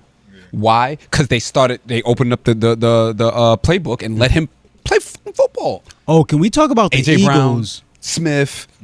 The Eagles are looking like Kansas City looked last year to start. Funny. Bad wins. They are. But they're winning. But they're winning. But that says a lot, though, about like their resilience and how they play at the end of games. I think the Eagles are having a tough time getting adjusted to their DB being gone for the year. Their safety not being there for the year. I feel like that's a tough thing to get adjusted for, especially for a defense that is returning in. I don't think their defense added too many pieces. I think it was more added on the offense. Yeah, they might have lost on the defense end. So, can we talk about these dudes? The Ravens? What the fuck is going on? They lost. I'm getting tired of this, bro. Yes. I had them winning the Super Bowl this year. Me too. Prior to the season. Me too. The bet is in, so they need to figure it out. Yeah. You can't fumble the ball late in the game. You just can't do it. You can't fumble the ball late. Twice. It did it twice now. You can't fumble the ball late in the game. That resulted in 2 losses. What are we doing, bro? Mind you, the first time he fumbled, he had 175 rushing yards. I'm confused. What? Yeah, I'm confused. And then the answers in the post game is not doing it for me. I'm tired of hearing the same shit. Tired of hearing this, the politically right answer. We got to close games better. We all know that, my brother. Answer, bro. Like, give me something, bro. I need to hear something. Yeah, so how y'all feel about them? Because I'm stressed. I mean, at the end, I feel like this is just Think they're going to figure it out?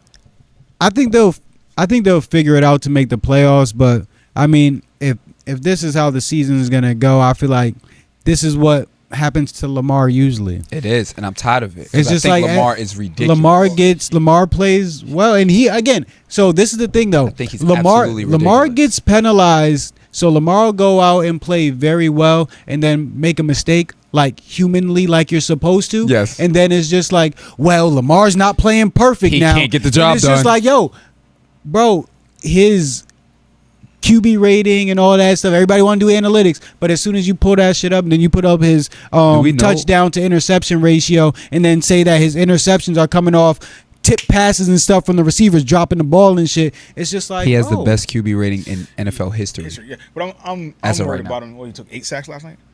Yeah, I'm worried about his health. Like, he got blindsided one time. I didn't think he was gonna get up off the turf. I was like, yeah, this is not good. Now, he's incredible. I mean, don't get me wrong. I think a lot of the movement, though, like I'm surprised that half the timing on some of those plays still work out with all that scrambling he does. He still throws dots. Yes. Mm-hmm. But he's not going to do it by himself. I mean, it's what it is. Like I said, you cannot fumble the football. You can't. You just can't fumble the football. You just can't. It's that simple. It is that simple. That's an easy one. That's an easy. Yeah. It's that simple. That's a fact. Falling down the thing because he's mad. Yeah, on the bench and shit. Yeah, get the fuck up. You did it twice now, bro. High and tight, bro. Yeah. Yes, I know you know. Yeah. Okay.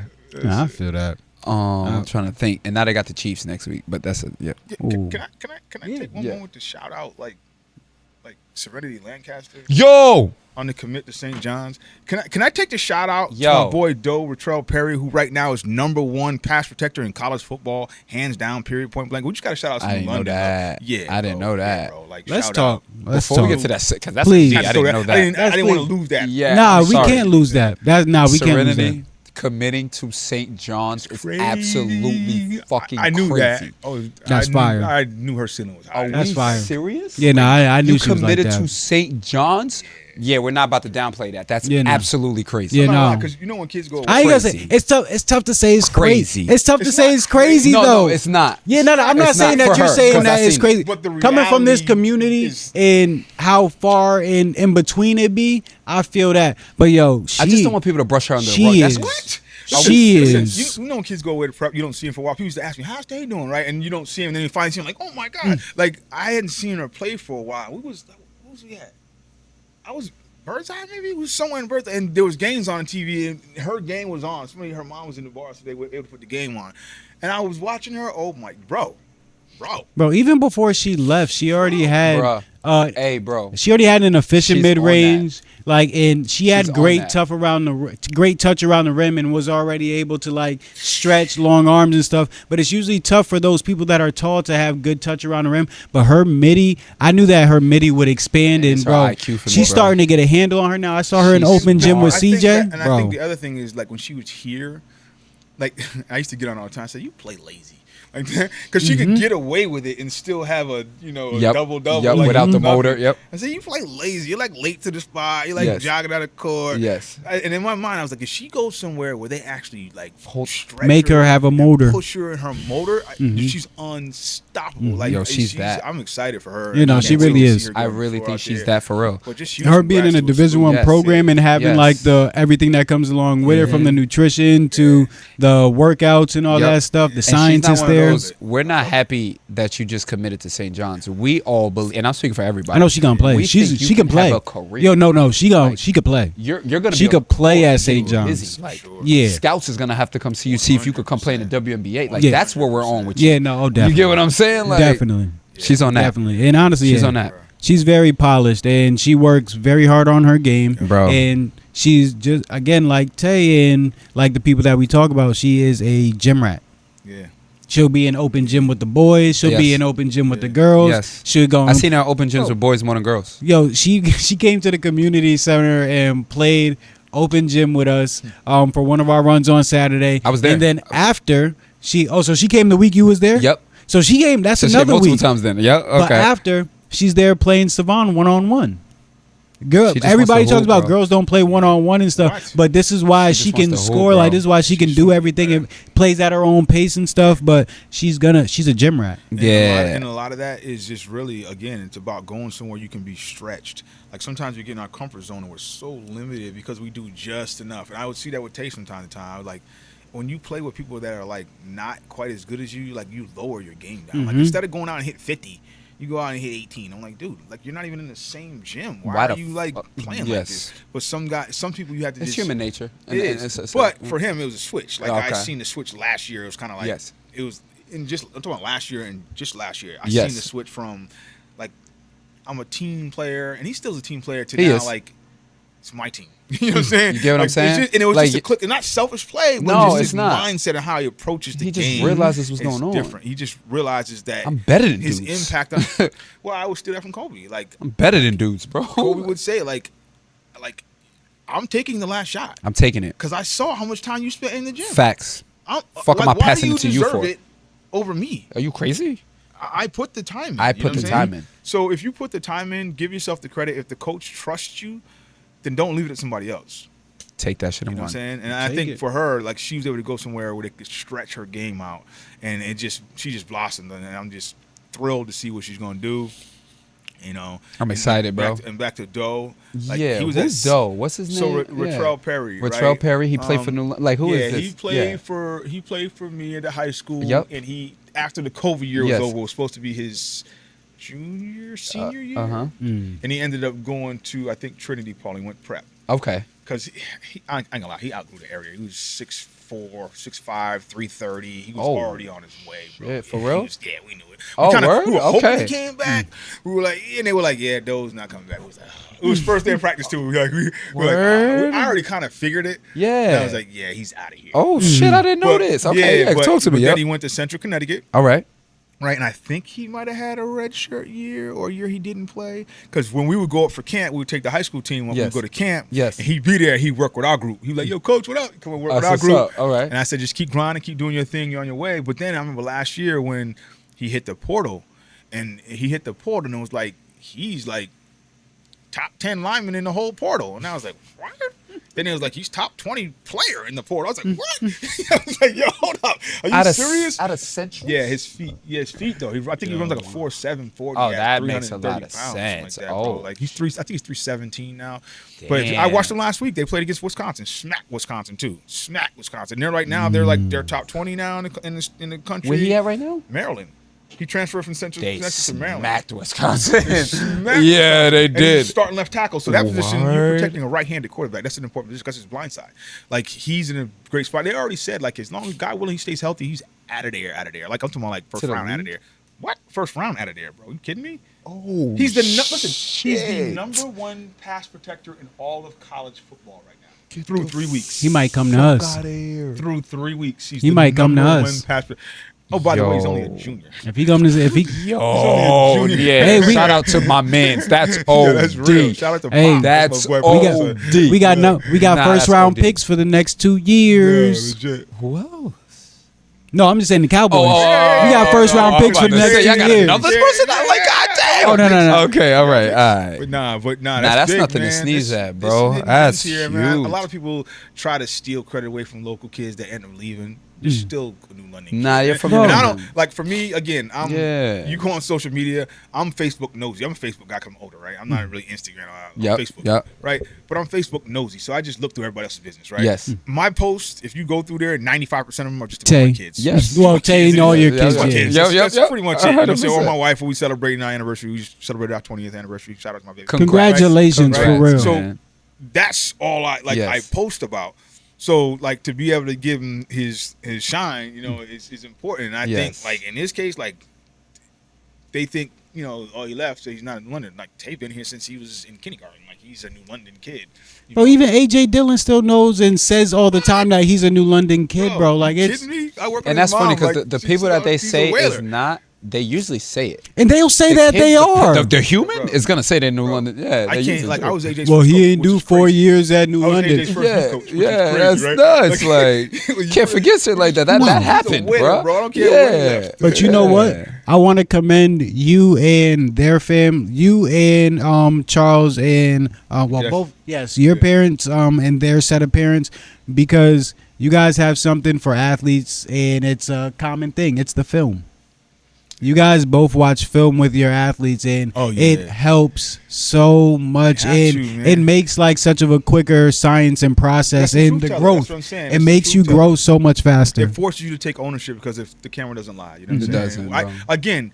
I can be somewhat emotional in my feedback, and you can take some of it but get caught up in how I'm saying it and lose it all. Right? Because that happens. Like, I don't like your tone. I'm like, all right, forget about my tone, bro. Like, me and Tay would have moments like that. We go to the court and shoot and put up shots. I'm like, yo, you just missed 3 in a row, bro. It's good. You know what I'm saying?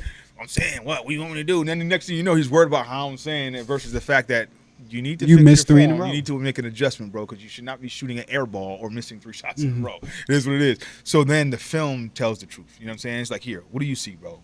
So now we're working together, and it doesn't feel like I'm working against you. You know what I'm saying? I'm here to help.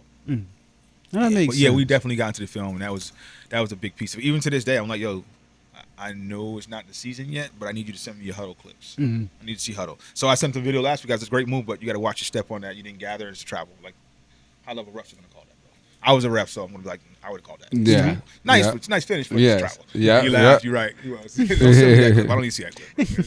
I know you can make shots, but not the travels, not the mistake. I don't need to see that. You know? All right. So. Flea, you got anything for well, we was gonna do another talk, but we got a good amount of time in today. 100%. Flea, do you have anything for Almighty Sportsbook for today? Any tips? Shit, bankroll management. I know it's boring, but people be saying sports betting is not profitable. Sports betting is this. Sports betting is that. Is because you guys don't know how to break down a bankroll. A bankroll is an amount that you put into your sports books that you are okay with losing. Nobody ever plans on losing it, but that you are okay with losing. You're not depositing every bet from your bank account. You take a bankroll, you put it in there. Then you bet 1% of your full bankroll. So if you put $1,000 into FanDuel, you're betting $10 a play, my brother. It's okay. It's going to go up, and then once your bankroll goes up, then the amount you put on your bets go up. Nobody wants to do that. So that's why you guys think sports betting is not profitable. If you follow what I'm saying, it can turn profitable, because bankroll management outlasts your bad days. So when you have good days, you can still have those good days. If you're betting $100 a play and you have a bad day and you go 0 for 10 or whatever the situation is, now you're out of it. But you could have been having a good day the next day, but you can't make it to the next day because you bet your whole $1,000 on one day. So bankroll management is huge. Please listen. Nice. Cool. All right, for the Ray Nexus for today, stocks and crypto. Crypto market has been going up. Bitcoin has been like a little bit steady right now. Obviously, it went up a lot over the summer. We're going to, in my opinion, have a good like tail end of the year because of obviously the halving from last year. Bitcoin mining stocks have been doing really well as of right now. Riot has passed some key levels and is floating around. It got to $17. The key levels that it passed was around $15 and it had a lot of resistance around $15, but got to $17, and the next like biggest resistance is going to be around like $20 after what it pushed. So I see like a small retraction that I think is going to push up to around $20. Yeah, man, I'm going to just keep saying, if you don't want to read charts and stuff, dollar cost average to greatness. And even if you do want to get into reading charts, it's easier to build up like a good portfolio to be able to day trade from, or be able to long-term day trade from, if you start by dollar cost averaging first, and dollar cost averaging into just, again, I can't tell you what to dollar cost average into, but you got to do your research and see what most of the smartest people are doing. Like, they have a whole bunch of apps, and CNBC will tell you, and you look at like the average rate of return for over a few years and stuff. Like, this is all stuff that you can Google, and ChatGPT can honestly help you a lot with investing these days too. So they'll tell you what stocks are hot, what stocks will last or are supposed to last in the future. So if you want to get into any of that stuff, definitely do your research. And then we have the Ray Nexus page if you need that, and then we have the Discord that we will be launching a link for in the next couple weeks. But again, LP, thank you. Do we have any advice for the Jits today? Any advice for the kids? Ooh, let me see if I could pull up something. I'll be having the quotes low key. So I'll start with say, yo, it's cool to care. It's cool to care, yo. If you make it seem like you don't care about nothing, you're not gonna have much to care about eventually. Let me just say that. Yeah, I would say be okay being an individual, right?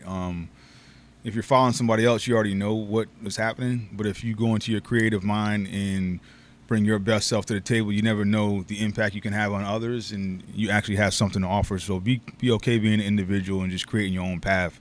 You never know where it could take you. It's a fact. Yeah, I like that. To piggyback off that, I just think everyone should always keep in mind you don't have nothing to prove to anybody. It's all about yourself and your process. So, yeah, don't be looking at left and right, in front, behind you, thinking you got to prove something or you got to be at the level as somebody else is on. Everyone has their own journey. So don't look at other people and think you have to impress them. No, do what works for you. You're on your journey. Whether it goes right or wrong, this person is not going to help you or change it. You know what I mean? So everybody's journey is their own journey. So don't look at other people thinking you have to impress them. That would be mine. All right, we appreciate it, y'all. And then when we get up out of here, we usually say, when in doubt, y'all, keep it a buck. Y'all already know the vibes, keep it man. A buck, y'all. Yes, sir. Thanks for having me, fellas. Yo, thanks for coming. That was huge. Great day. This That was a great was conversation. huge. And we can't wait to have you back for real. Yeah, shit. and there's a lot of shit Wait we to got have you clip back. up in post. Yeah, You said for some real shit that people need to fucking hear. Like, Parents need to hear it. Kids need to hear it. You're rare, man. You're rare.